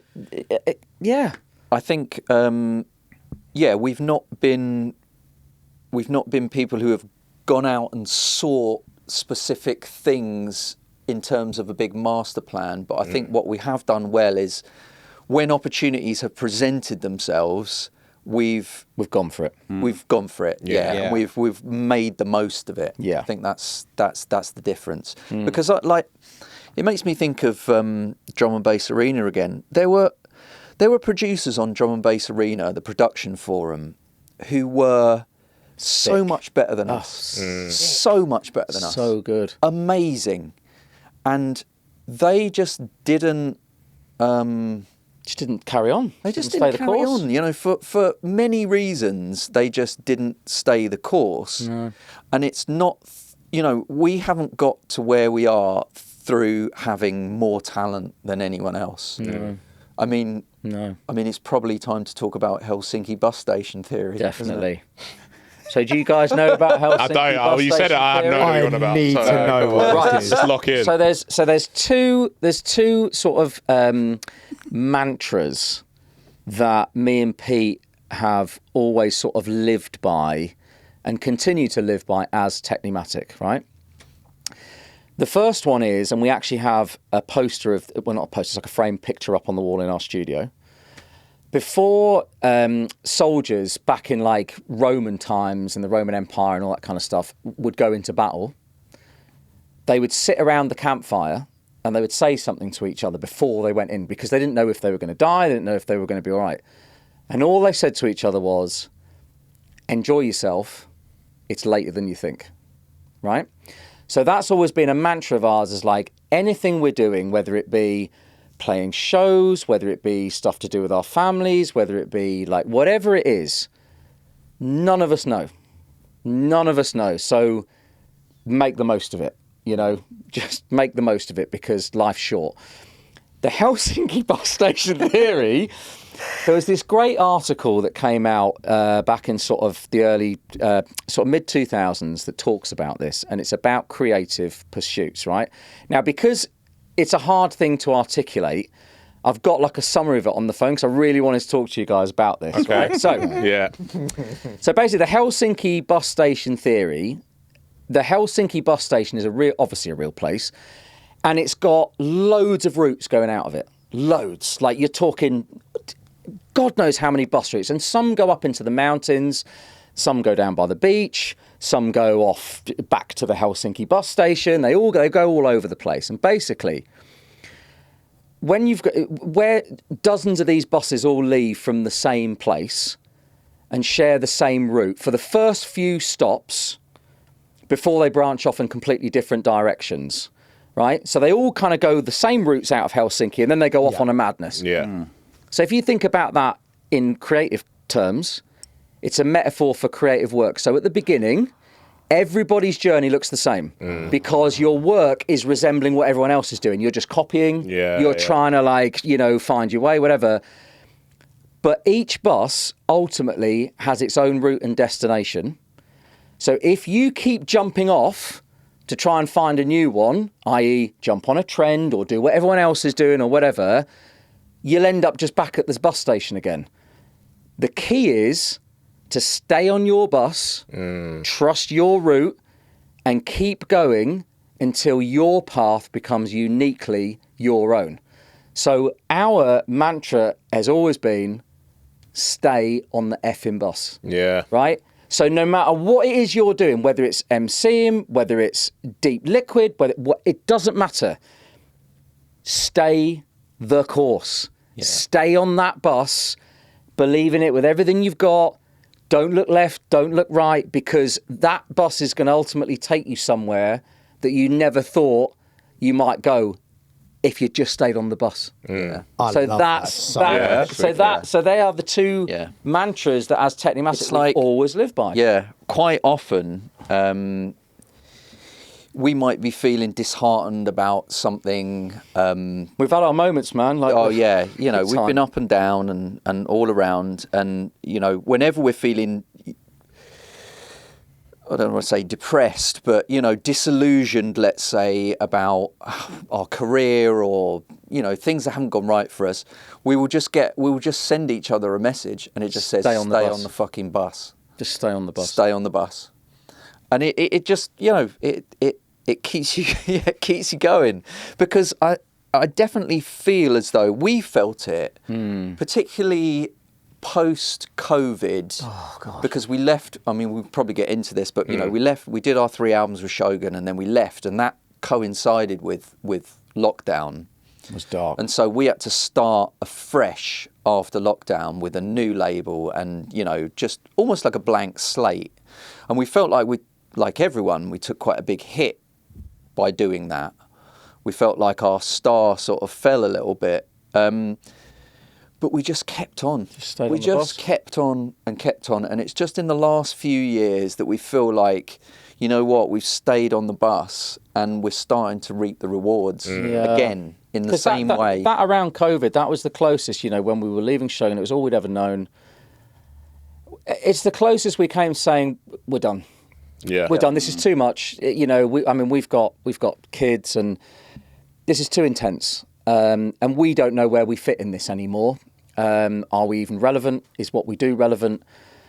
But yeah, like the mantra, like we would just speak to each other regularly and say, stay on the bus.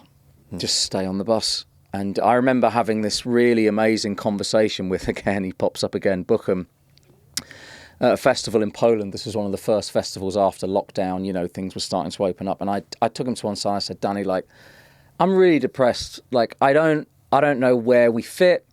I don't know if what we're doing is any good.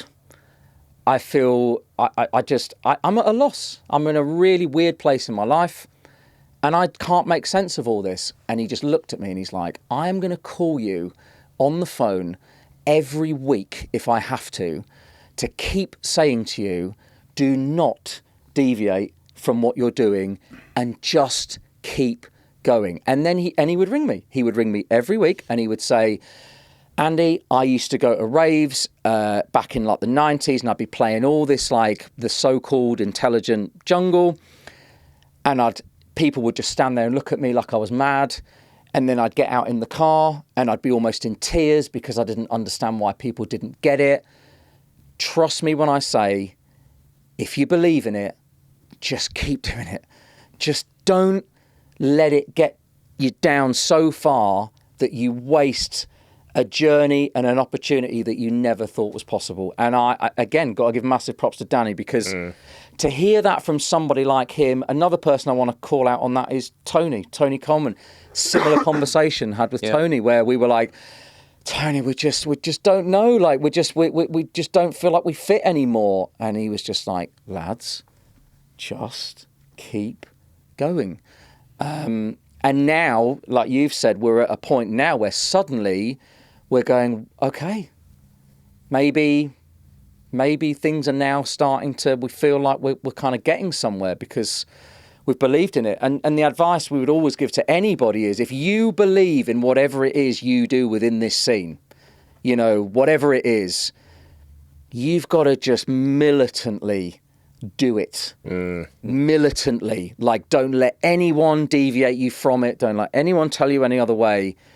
If you think it's got mileage and it's something, do not stop doing it because you don't know where it's going to lead. You really don't. I think that's really the key thing because especially now with how, I guess, accessible everything is, the temptation to do what's over there because it's popping off right Comparison. now, it's never been higher. It's comparison. Yeah, and as yeah, artists, it's toxic. Yeah. It's absolutely toxic. We now have this ability to look at metrics or look at numbers and then think that those numbers are a value on us as creatives. Yeah.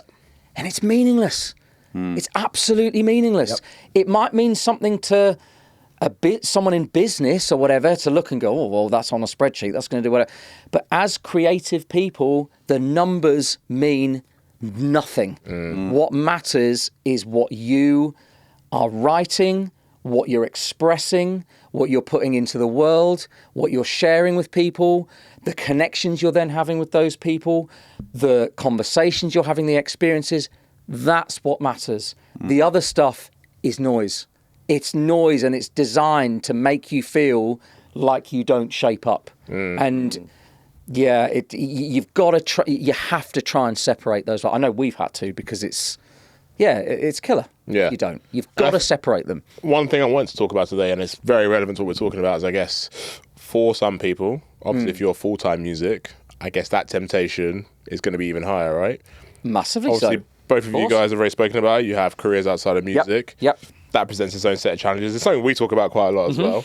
How have you found, like what? There's no magic formula. I was going to use the word magic formula, but like, what is your kind of best advice about maintaining the balance between all the different things that you do? Well, I think firstly, we've never been prolific in the way that a lot of artists in drum and bass are prolific. You know, when I think about some people who like suddenly Break, just get on, Break, who yeah. suddenly get on a tear, like Zero T right now. Yeah, yeah. Makoto. Just feels like, Makoto right now. You know, it just ridiculous. feels like every month they're bringing out an amazing piece of music. We've never done that. No. And actually, after, you know, we've taken extended breaks. You know, after a couple of albums with Shogun, we literally took a year off, didn't write a single thing. Yeah. And what we do is we have these quite large periods of just like a fallow period of doing nothing. And then we'll get into it. When the sort of stars align, when you're feeling good and I'm feeling good and my family situation is good and yours and your work situation is good. And we've never really put too much pressure on ourselves to like, we've got to have a tune out. Yeah. We have to have a tune out. So we've never put that pressure on ourselves, and I think that really helps. And is that kind of intentional? Because the thing I always say about the whole like working full time and making music is, I always get asked like, "Oh, do you not want to do music full time?" I've always said, "Well, actually, I want to keep the music thing fun." And I feel like for me, if I did that full time, there'd be such a pressure on, like you said about the pressure thing. It would actually take the enjoyment out of it. Do you think that's part of why you've made that decision as well? I think so. I think for us as well, though, it also, it's just naturally unfolded that way. So Yeah, like fair. you know, I remember while you were still, you know, full-time graphic designing, and I worked for the BBC as a cameraman, freelance, and we would be in lunch breaks sat with the laptops out sketching stuff for Desire Paths because it was just the way we had to do it. You finished one of our tracks on an oil rig in Ghana. Yeah, Flex. That's a big flex. I did. Huge flex. Yeah. That's right. Yeah. And you met the Ghanaian president. Met the Ghanaian president. I tried to give him a demo. I was going to say, did you get a signed version? Yeah, he wasn't having it. Wow. So we. It's one of those things where, particularly now, you know, my boy is 4.5. Your girls are now teenagers, basically, and that juggle between Technimatic, being partners, being dads, our day jobs. Look, I can level you and say it's a lot. Yeah. And there are moments where it's like, God, this would be so much easier if we just did one or the other. Because I mean, there are weeks we get to the end of on a Sunday night and we're like, it's like a 7-day week. We're burnt out, literally. Yeah. But on the flip, what you said, which is it does take a pressure off, because if we sit in the studio and write, it's pure. I'm not saying that it's not if you do it full time, and I'm sure you would maybe counter this, Jack, but like there's no pressure, like you've said, to do anything. Yeah. So if we want to just faff around and come up with a sketch, fine. And so therefore the creativity is still play. It's a very playful experience. Obviously, as things are now, where we are now, things are getting more serious, and there are things, you know, we're now doing much less of our day jobs and spending more time doing the music because we have to, like, and we want to, because it's now, things have changed. But yeah, it's hard. Of course it's hard. It's not going to say it's easy, but yeah, it doesn't mean you shouldn't do it. No. You know, it's like and it's a personal choice. Some people might thrive in doing it full time. Some people might not. I know when I heard Luke talk, he felt almost the imposter syndrome of doing it, like he couldn't commit to it. Now he is. And now he is. I think it's personal. Yeah. It's very... Yeah.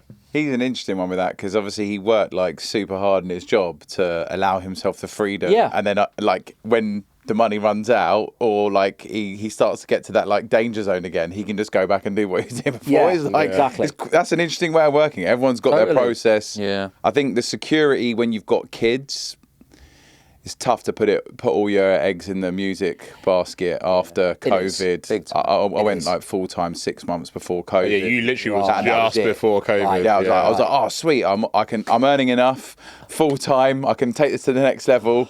And literally 6 months before COVID, boom, done.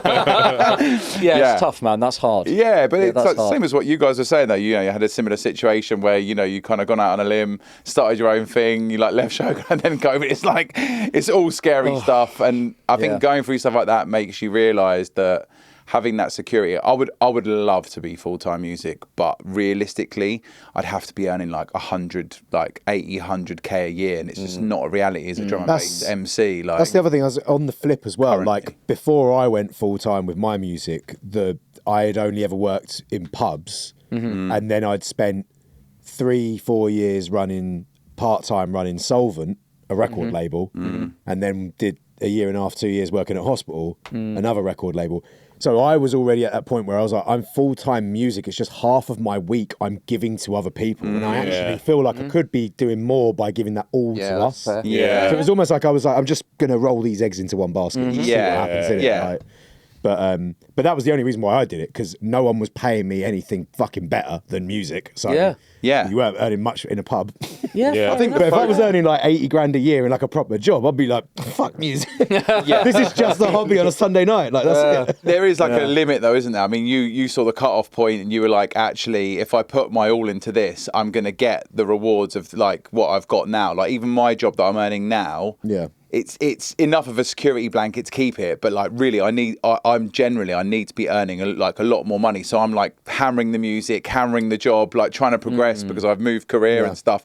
And it's just like I'm kind of in that burnt out stage actually a bit where I'm. But there is no denying. I've got to do it because I've like messed about. I did work for a music company for a while. I've like dabbled in so many different things. I haven't actually had that like focus. So now I guess I'm kind of finding that focus, and weirdly, it's kind of actually aligning with like. I'm actually more focused in music as a result of being more focused in my full-time job as well. Yeah, well, you're more precious with the spare time you do have to commit to music, right? I think, But that in itself is also the paradox, because, you'll get to a point and you think, okay, could I get to a different level if I gave it more time? Yeah. But if I give it more time, am I going to hate it because now I'm doing that as my job? Yeah. So this paradox kind of carries on. And where we've been very fortunate is because we're freelance in both our jobs, we can literally look in the diary and go, okay, I'll do 4, 5 days, whatever. Yeah. Then I'll spend the rest of the time doing the music. Yeah. And then when the music's not much is happening, I'll take on more of the freelance stuff. So we've got that lovely kind of really nice flexibility between the area. That kind of juggle amazing. to be able to have. That's great. Yeah. I mean, I work from home every day, and I'm not going to lie, even the fact that I'm saving myself like 3-hour round trip to London, I'm like that extra time goes into something else, You've got to find something. If you're going to, be able to put it all into music, I think the point you're kind of making is you find something that aligns really nicely with it. Yeah. You've almost like, that's the key to the game, isn't it? I think that's a good general principle, man. Like, because I feel like, and I've got friends who want to start a hobby or start a career. It's not even just reply to music, right? Say anything. Okay. If you've got something that you want to do, you have to literally just figure out a way to make it work. There's no one's going to tell you how to do it. You just have to look at your own life and say, okay, this is how I'm going to fit this time in. Like you just said, it's a really good example. I can write more music on a week where I've got fuck all time to do it than on a week where I've got all day and all week, like every day that week. Procrastinating's fun, man. Also, procrastinating. Smoking weed doesn't help either. No, but on a serious note, procrastination is also part of the creative process, I think. You do need time off. You do need mental respite. You just need time just to like kind of do nothing. Yeah, well, because also like we were talking about the 7-day grind, like I find myself doing the 7-day grind because I have gone full time with it. In the same way that, but whereas I could probably have gone, actually, maybe I'll relieve the pressure there. Yeah. And actually maintain a normal job. Yeah. Still find myself doing a 7-day grind like you guys, but you've got more to show for it. In a sense of like, and creatively, how do you get creative? You get creative because you go out and you see something in the world, or you watch a film, or you read a book, or you have an experience, and that makes you want to talk about it, whether it be not by hearing another drum and bass. That's not really what inspires us. But whether that be, sonically by writing chords or whatever, or whether it be writing a lyric, or So Meeting the Ghanaian president. Meeting the Ghanaian president, exactly. So these are the moments. But these. If you don't allow your creative tank to do that, and you're just trying to create all the time, how is your brain supposed to? You can't do it. I feel like you have got it patterned. Like with your 2 jobs, like it is, you have finessed it. Because like, yeah, I mean, cameraman and then like music producer. Yeah. I mean, yeah. We do You're have a smashing sketch, it. a very old sketch on the hard drive called Ghana Vibes, which was written at the time. But On the oil rig, yeah. I don't think it has any Ghanaian influences. I think Actually, I think it's a sort of a fairly basic liquid chip. Cultural appropriation. Exactly. There's actually no Ghana vibes here in Ghana. You'll get cancelled for that one in the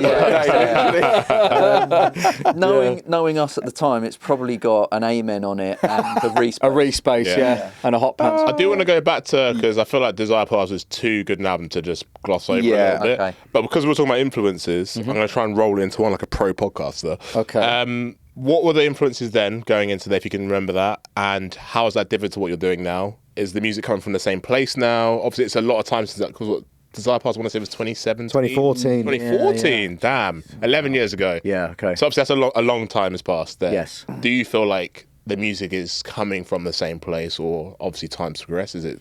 Yeah. Good question. I don't think it's changed all that much, to be honest, where the sort of wellspring of where our inspiration comes from, I don't think has changed a huge amount. No. I think what has changed we've probably got better in terms of being more confident in the way we make music, being more confident to make bold choices, let's say, or being confident in the way you arrange a track. Yeah. And probably got better at engineering and all those kind of things. But I think the sort of where the fire is, I would say it's probably quite similar. I don't think we talked about staying on the bus. I don't think we've made this sudden left turn because we've been suddenly influenced by something else, and that's kind of changed our whole trajectory. The bus has just got upgraded. Exactly. Yeah. New rims. Exactly. New Yeah, snow change. Yeah, electric. Yeah, it's like that sort of that process that we were doing during Desire Paths. Weirdly, I mean, obviously we've learnt more in terms of, say, an engineering trick or a technical, whatever. But the way we create music is absolutely the same. To be honest, I was going to say, absolutely the same. I feel like you guys, and you can obviously tell me if I'm wrong, like, so when I look at like me and Tom, for example, I think we only really found our sound. Like, we've done 10 years now of Galaxy, right? This was our 10th year. Yeah. I would say we only really found our actual sound in the last, like, 4 years, let's say. But I think you guys kind of established that really, like, Desire Path, for me, that's Technimatic right there, right? Yeah. And like you said, if you listen to the music in 2025, you can put the two together and say that's still Technimatic. So you kind of had found your sound really, really early. To me, anyway. That's interesting You can still put that album on and listen to it start to finish, and it's a very sounds like it could be made in 2025. Like, yeah. Things are a bit louder now, obviously. That's Yeah, probably the only difference. The lungs have gone up. Yeah. But It's a journey piece. Yeah. You know, it really is. Yeah, and I think we're of a similar age. I'm a little bit older. had to get started. We come from an album-centric generation. People who listen to albums from start to finish. People who listen to albums that had a lot of interludes on them. And so that just naturally comes out in our music. There's, I think, a general sort of cinematic feel to our music. Yeah, with like the movie called like Perseverance, like vocal on it and stuff. That's Star Wars. Yeah, All that Star Wars final, mate. Hey, you joke. You joke, but it actually is. I'm being serious. It's partly a joke, but yeah. For me personally, like, I've always been fascinated in the idea of collage. Right, when I was a kid, when I was young, you used to get sent catalogues through the door, right? Some of them were like closed catalogs. Some were like selling the weirdest stuff, like that stuff you used to put around your waist, and it used to like electrocute your stomach. Oh yeah, the ab like, trainers. give you abs Yeah. those kind of magazines. Obviously, the Argos catalog was a big. That was a big. I mean, I didn't need that. Yeah. From the yellow pages. Yeah, exactly. So I used to, when I was a kid, you were really going back now. Do you remember the Magna Carta? The Dead Sea Scrolls. I used to cut them out and make these really weird pictures with them. And that was sort of what got me on the route of graphic design. Because I loved... Basically, I loved recontextualizing stuff, taking it from one thing and making it into another thing. And at university, I did a dissertation on, there's a very well-known American artist called Robert Rauschenberg, who was all about that kind of cut-up collage aesthetic. And also growing up, like 1996, DJ Shadow introducing one of my absolute, just one of the most important albums. Yeah. You could argue maybe the most important, because he did it, he set the blueprint of what is possible for instrumental music to sound like. Yeah. And it had that huge, raw but cinematic feel just by dipping into this endless library of old music and picking those gems and just, you know, and for me that's just continued. That's you know, Technimatic is about that still at its core. Massively. And I think you're the same. Yeah. And it's soul, and it's jazz, and it's modern classical, and it's gospel, and it's all of it. But it's also, you know, we've sampled some funny stuff as well. You know, we've sampled some very peculiar things, and sometimes I find that much more satisfying than just finding a really great soul sample or whatever. Yeah. Definitely. Because to take it from one thing which is so outside of your, you know, frame of reference and make it into something else, which you can play and hundreds, maybe if you're lucky, thousands of people dance to, there's something weirdly magical about that. Yeah. And Desire Paths, you know, around the time you were saying what was influencing Desire Paths, it was what you've just said. It was the DJ Shadow, sampling culture, crate digging.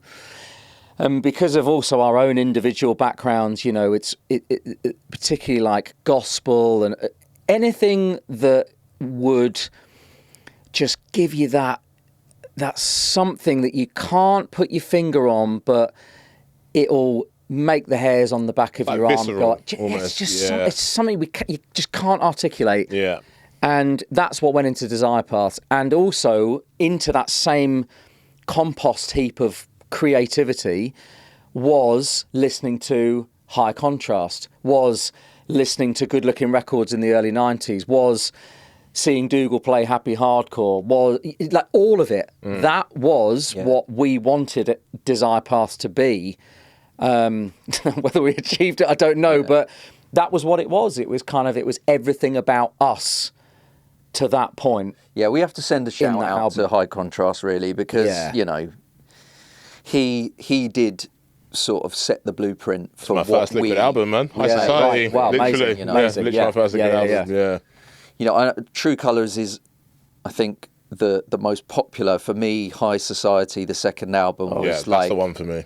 That's the one for me. Yeah. It's a perfect album. Yeah, agreed. Agreed. It's a perfect album. Yeah. And so that naturally all filtered down into what we were trying to do. Yeah. It's interesting to hear you say that regarding like a perfect, because for me, when I talk about mine and Harry's first album, when we talk about our first album, Desire Paths is what True Society is to you guys. Like Desire Paths is that to us. That's wild. Yeah. That's mad. That's wild. But it's also I'm just going to go on record and say I think Desire Paths is one of the 3 perfect Liquid albums of all time. It's that Delay No More and Fuck, what have I just forgotten? New Logic's first album? Yeah, New Logic, Yeah, What there we I've go. Always Waited For, which Yeah, all yeah, coincidentally yeah. came out in the same 3-year window Yeah. or 4-year window. So just for reference, Yeah. we did a Patreon episode which was like top 10 tunes between 2010 and 2020, I think. Okay. Yeah. And so we kind of took all of our 3 top 10s and created a combined top 10. Mm-hmm. I think looking for Divide, someone will correct me, it was somewhere near the pretty top. sure that was in Yeah. It was,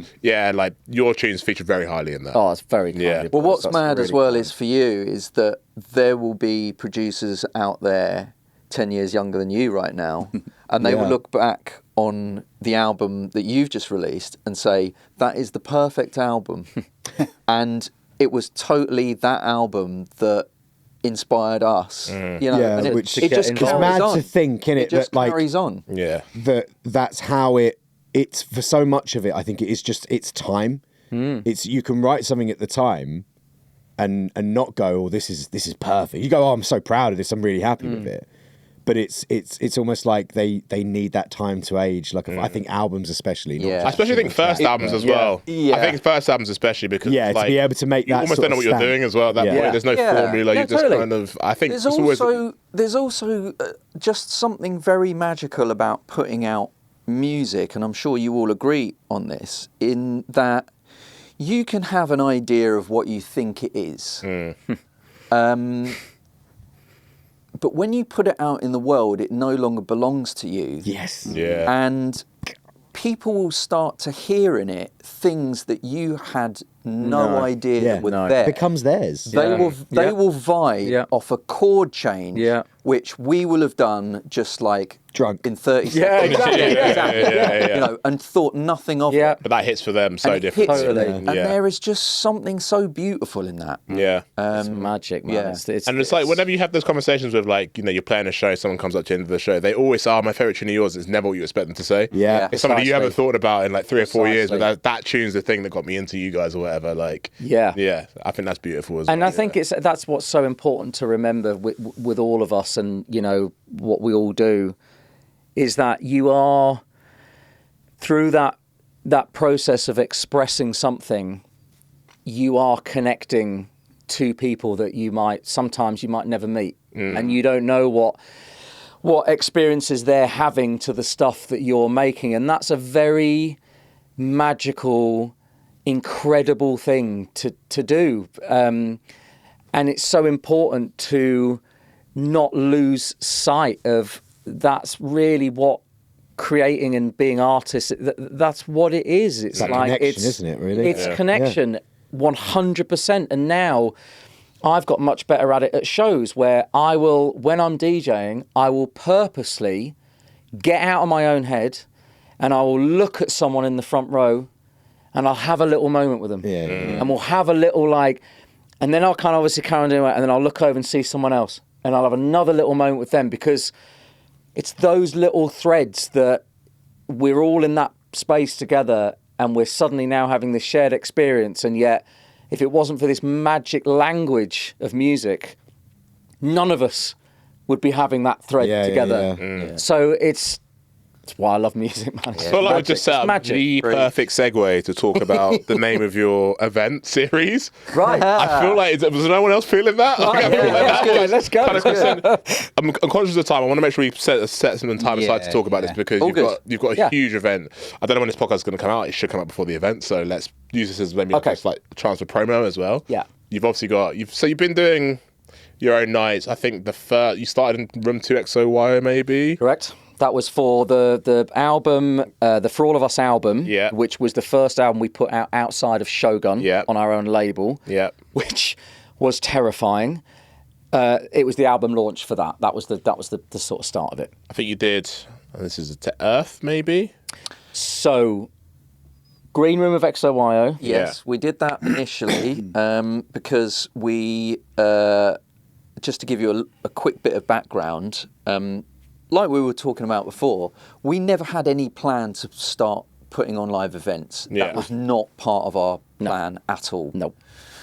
But we got chatting, and we got chatting with a guy called Pete Jordan, who runs a promotion company called Weird Science, and he said, you should, what about XOYO Room 2?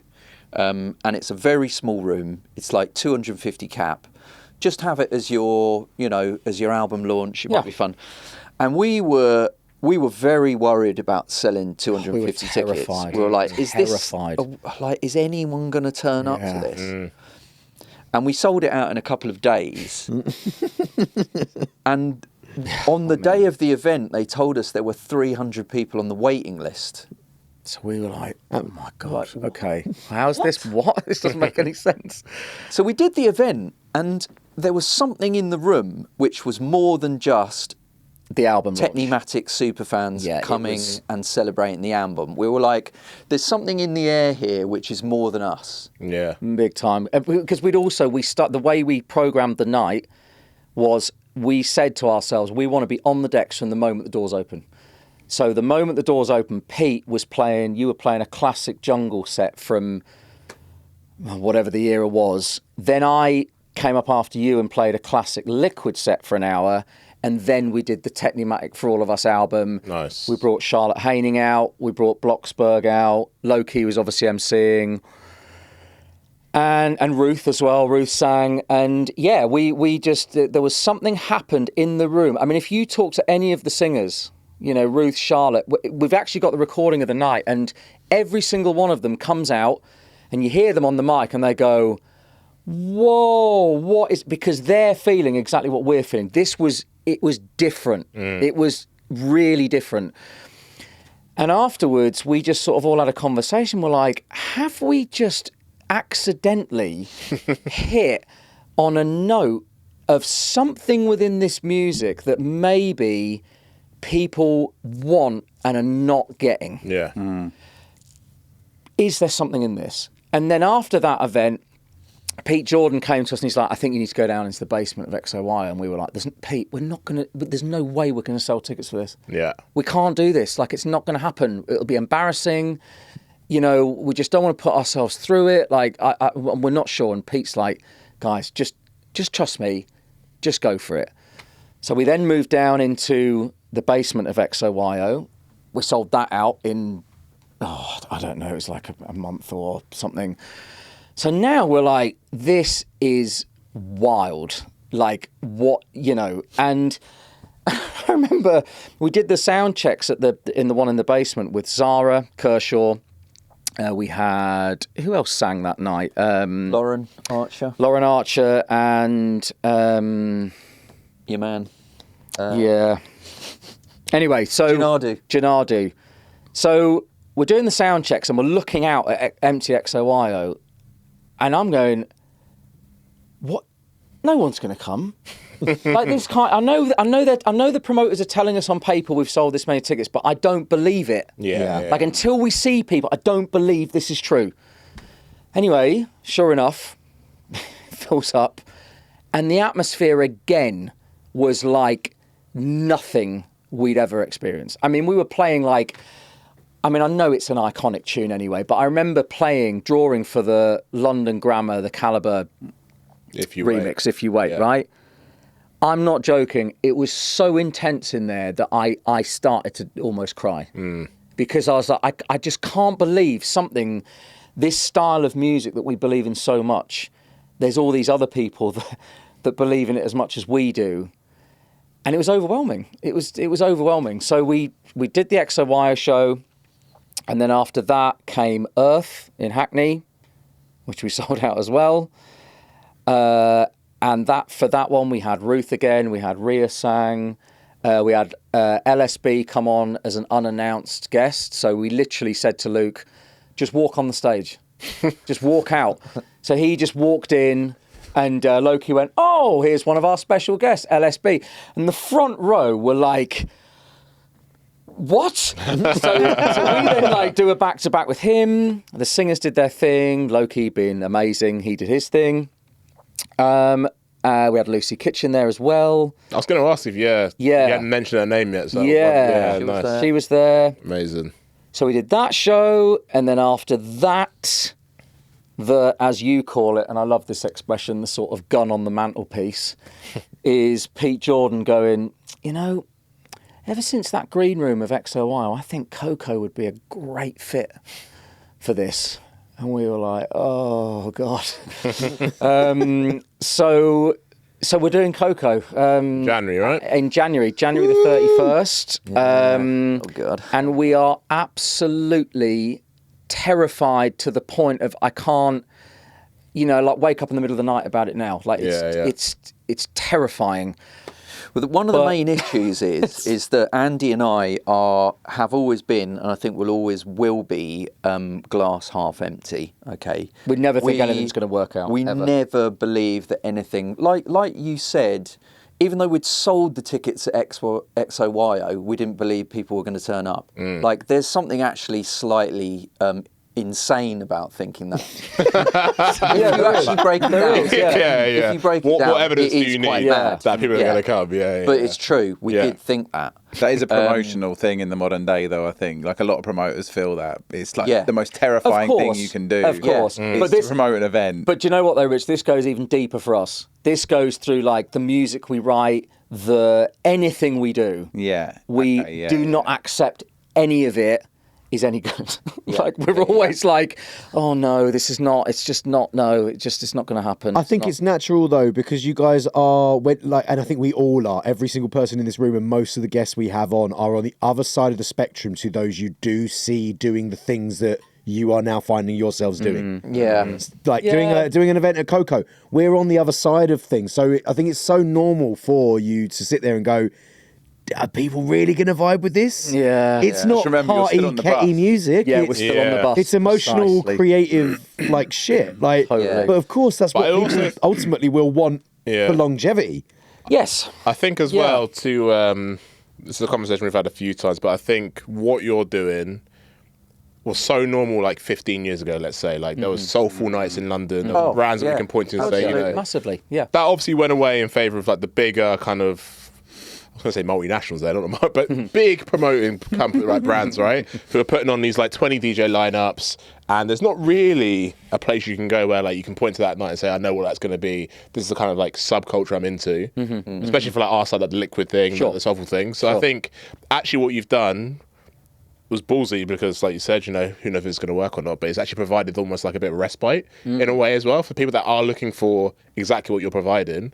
You've given them an outlet effectively for it, which I think the timing of it, maybe it was luck or whatever, but whatever it was. Yeah, I mean, we have to give a massive shout out to Pete Jordan and also Amy Jane, who works with us. You know what? Amy gets shouted out like almost every episode. We love Amy. She's kind of like the basically holds drum and bass together. Everyone needs to know Amy but one of the is a key things superstar. about them is that they are the sort of yin and yang to us. Yeah. Like, we say to Pete Jordan, we can't do this. There's no way we can achieve this. No one's going to come. No one's We're going to cry. cry. Involved. Yeah. Our career will be over. Yeah. Like, and we'll just doom just like it spiral. Will just be, Yeah. And he will just switch it. It will be amazing.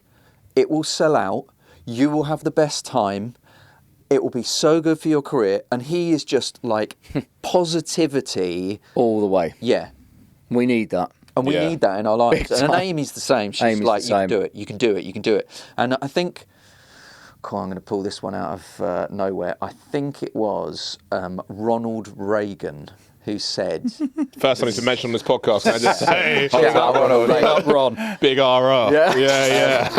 The key to success is surrounding yourself with successful people. Yeah. And I think there is... If you get to a point where where you feel like you can't do it yourself, just get the best people you can. Totally. And it really does make a difference. And those people are really helping us. And right that's now. been relevant for us throughout. It's important to say that throughout our entire journey, it's not possible without incredible people that we've worked with along the way. All the people that Shogun behind the scenes, Steve at Spearhead, the Artificial Intelligent Boys at Integral, all these people, these amazing people who give advice and support and steer things in the right way. Without those people, none of what we do happens. Shout out to Bookham always. And shout out to Bookham. The maddest, I think probably the maddest thing about this whole experience for us is being friends with LTJ Bookham. It's ridiculous. You know, from my first story I told you about those records, and, you know, you had a similar experience with him as a youngster. To be, and obviously we all watched the documentary, to be now phoned up by him and him just saying, all right, Pete, how you doing? Like, what you up to? And just wanting a chat, that spins me out more than probably anything we've ever achieved. So we're Coco's happening. Oh, I'm coming, man. I'm coming. Well, I just put that in my diary. I'm coming. So yes, to go back to Coco, it's to put aside all of that negativity. We honestly think that it has the potential in that setting. You know, Coco, just the most beautiful venue. It has the potential to be incredible, really, really special. Yes, it does. Yeah, it does. And we've got loads of special guests and lots of special things lined up. Yes. We've got to give it a little, you know. Yeah. What else can we say? Please buy a ticket. Please buy a ticket. Please Most come. importantly, Please be part of it. It's also going to be, it's a good time as well, because it's coming out the most depressing time of year. Yeah. So it's almost a celebration of that being over as well. So Massively so. That venue is it's sick, gorgeous. Yeah, so It's good. beautiful. Some I of the saw best a nights I've ever sub-motion been to. orchestra there Yeah, about been 8 there. years ago, and it was incredible. Yeah, and I think that's what, and you know, the music, you know, drum and bass, and particularly the side of D&B that we're all into, it deserves to be celebrated in a space like that. I'm really, it really does. General comment as well. I'm really pleased to see artists being able to get into these spaces now as well. So like you guys doing Coco, obviously Alex and the 985 guys doing Roundhouse. Like Massively. it's huge, man. For like, especially like the deeper side of the scene, like it is huge that this is happening. So totally. Yeah. It's really important and really Props, amazing lads. to see. Yeah, massive. Thank you, props. guys. That means a lot. It really does. Yeah. Yeah. I mean, you know, when it crashes and burns. No, We're not having that anymore. No, sorry, stop it. Yeah, we're not having that anymore. That doesn't. stay on the bus. Stay on the bus. Stay on the I was bus. about to say, your bus hasn't. You press the crashed stop and button burned. there. Yeah, you press the stop button. Might run out of petrol. It's got it's got the ice chains. You know, it's pretty good in that bus. That bus has got it covered. I did mention at the start we've got a load of questions from the Okay. crowd. I do want to give some time for it because people sent that. Sure, people man. sent questions Yeah. twice. Quick fire-ish. Is there 2 minutes? Yeah, to do that, or like- because there's a lot to get through. Yeah. Right. I'm going to prioritise the Patreon questions because they're paying Of course. customers. Big up So- what they do. Big up Big the up the Patreons, patrons. man.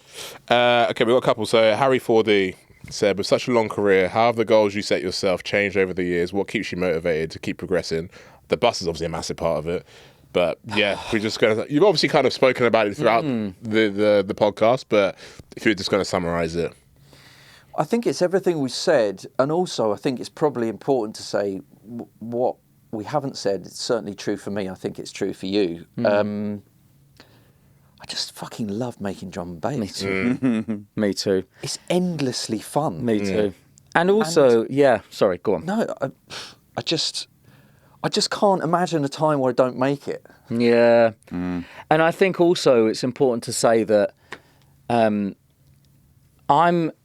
now, you know, in my 40s, and when I was 15 and I'd done that move from north to south, had a really torrid time at school, music was the only thing that was my kind of outlet. It was the only thing that kept me sane and kept me on the straight and narrow and made me feel good about myself.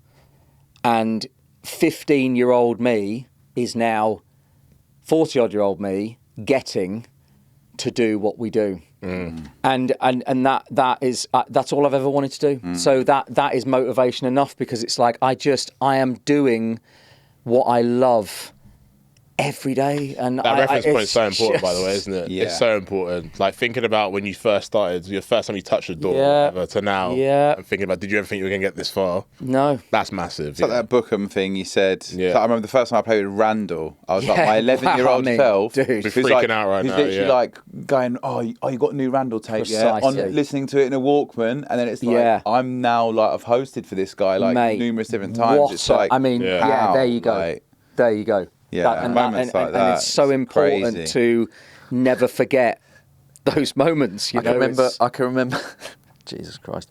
I can remember driving past Herbal in about 2003 in a white Corsa and seeing Bookham on the street and like craning my head out and shouting at him, like, Bookham, I fucking love you. Right? And we had like Bookham tunes on and like turning the sound up. Make sure it is. Make sure it is. And now, you know, we go to Wagamama's with him. Yeah. That's true. Herbal was a special place back in those days. The Sunday nights at Herbal was like, sick club, man. Yeah. All right, let's do the next one. That wasn't so quick fire, but we'll get Go, better. Yeah. Rob Freund. Boss needs Shout out speeding up. Rob. So, current favourite non-D&B artist or genre? Curious what they're listening to.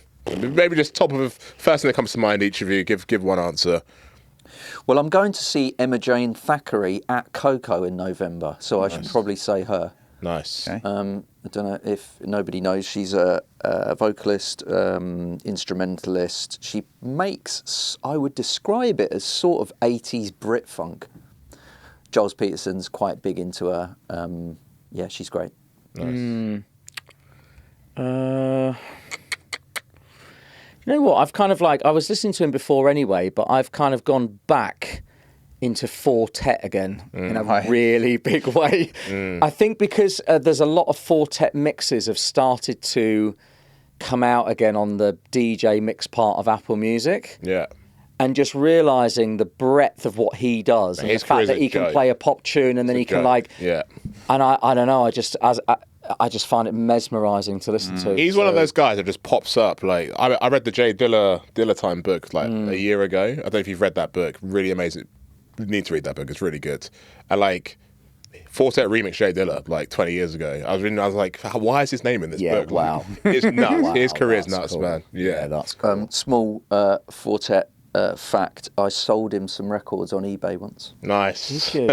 Nice. Some 1970s Japanese new age music. Of course it was. Nice. That is a good little tidbit. Definitely wasn't going to be a Star Wars record though, was it? Yeah, no, never flogging that one. Before the deep, what was it? What was the bar? I can't remember now. Earlier in the podcast, we were like, that's the deep cut. Deep cut. The deep Okay, cut. there you go. I had no idea what you're on about. I know, I had to get there, didn't I? Otherwise, I was drowning on my own there. So I was like, Low contrast? What are we talking about? Come on, Rich. I thought you were fishing for suspicious package. Very good. Very nice. Good. All right, then, quick fire crowd questions. So, username 8 with like 50 E's on the end. Where did the first summer mix? Yeah, we didn't even talk about the mixes, man. Where did the first summer mix idea come from? It's his most anticipated mix every year. Well, first of all, that's very kind. The summer mix came about because around about the time of Desire Paths, we got asked to do a mix it was Solid Steel Radio. It was And it was Ninja Tune. Yeah, and it was a mix series they did, and they asked us to do everything non-D&B. So like all of our influences and that kind of stuff.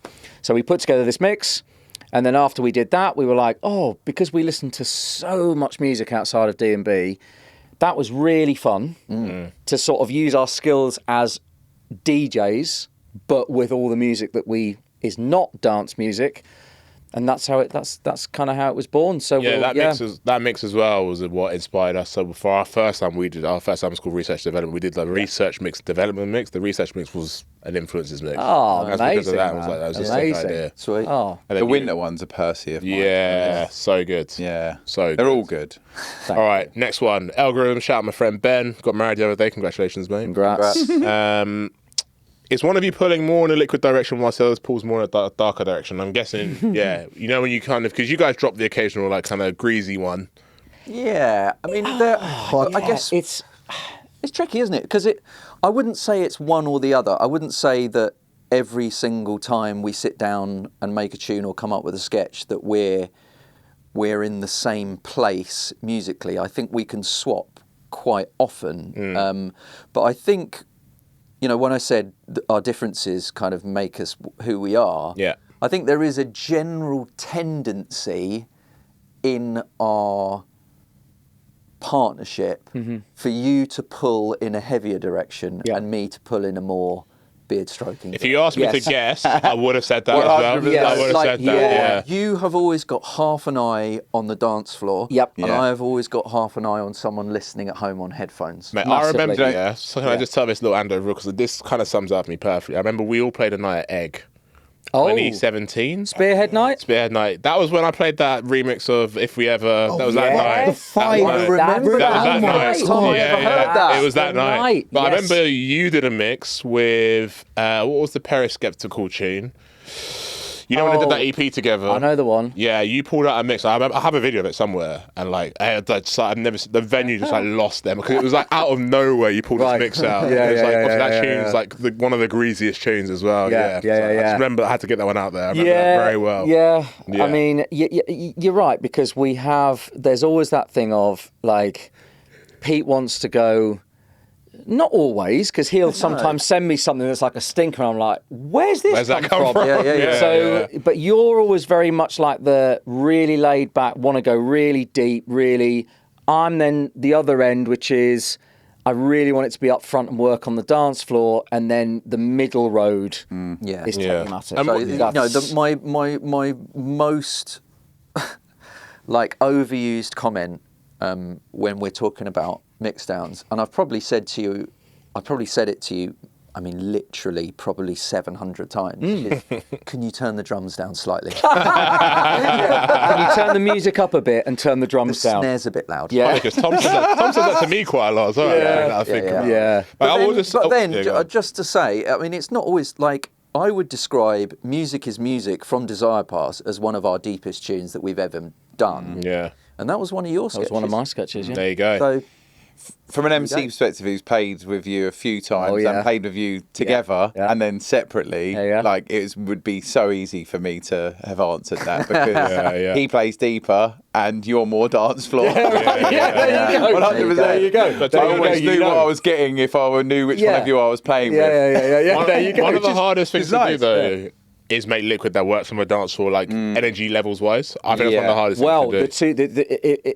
I would say the two masters of that are high contrast and logistics. That know how to make something very soulful, very beautiful and musical, and will absolutely blow a dance floor. And you said it before in I think an interview that we did years ago. It's like a code that we're constantly trying to crack.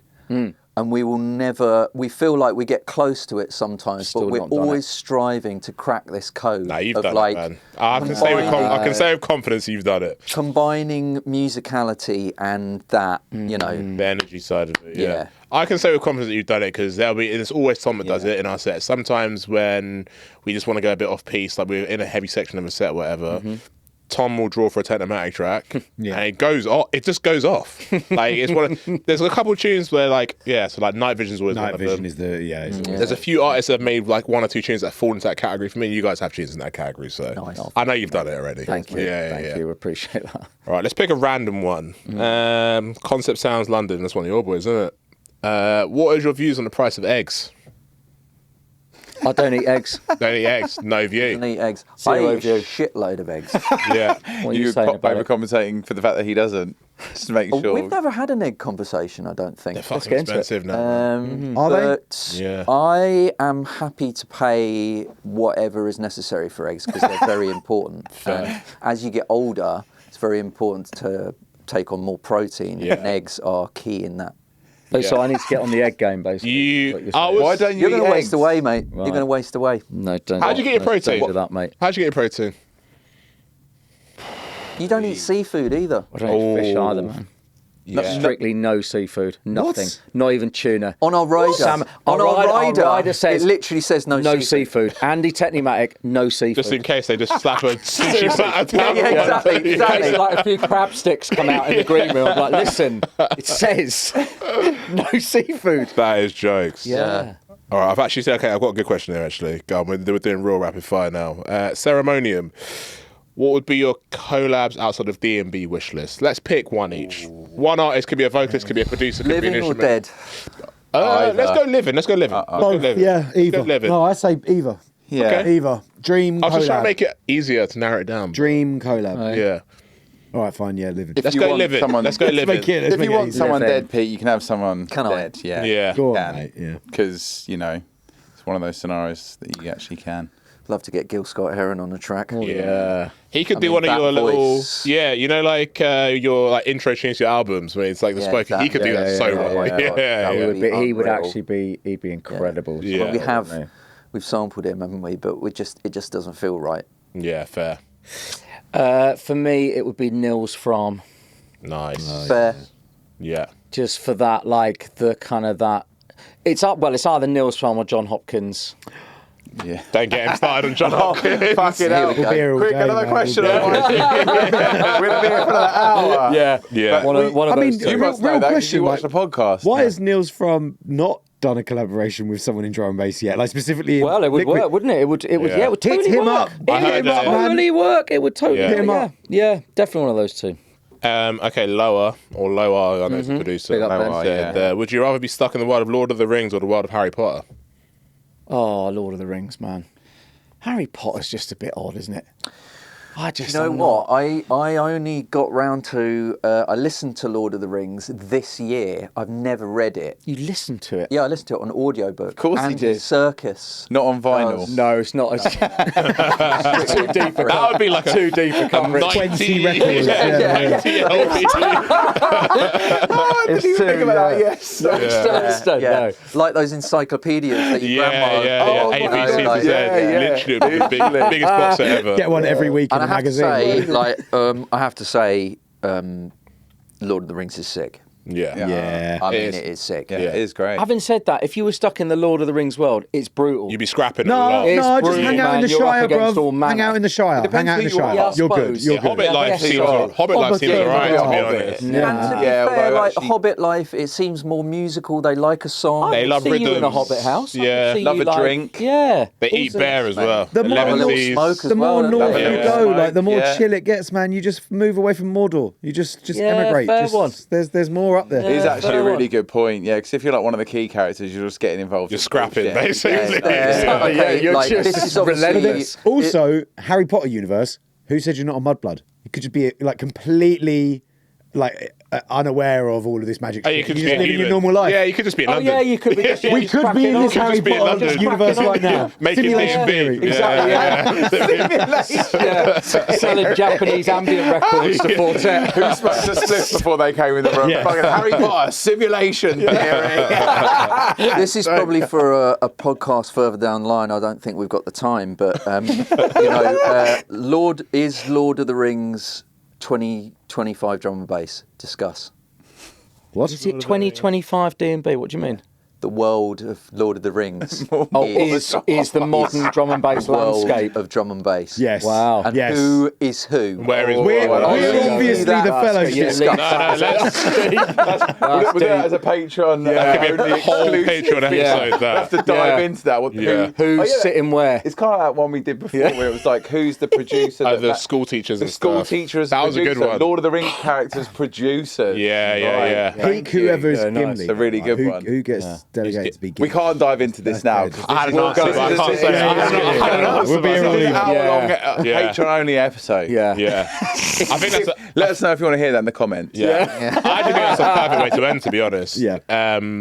But yeah, thank you guys so much because that Thank was. you. By the way, we have to Again. mention because I had loads of things we didn't even talk about half the stuff. We only spoke Yeah. about the first album, didn't talk about War Down. There's loads of things we didn't talk about. Oh yeah. We're gonna have to get you do back. another episode. We'd love to come back, So- boys. We'd love to. We'll definitely get that booked in. Yeah. Because like I said, but I think this is the natural flow of these conversations, right? You talk about what you talk about. Stuff's gonna get missed out. We'll do it again for sure. Totally. We normally have the shameless plug. Obviously, Coco 31st of Jan. We'll get this episode out beforehand, so this is still relevant. Yeah. Coco, we'll be there. Yeah. Yes, Yeah. well, you boys you're absolutely invited. Coco 31st of January. We've got a remix of a house track that lands towards the back end of this year called Who Loves the Sun. And then other than that, we're just kind of like everything now is on the For All of Us show in Coco. That's We're going to hear new music there.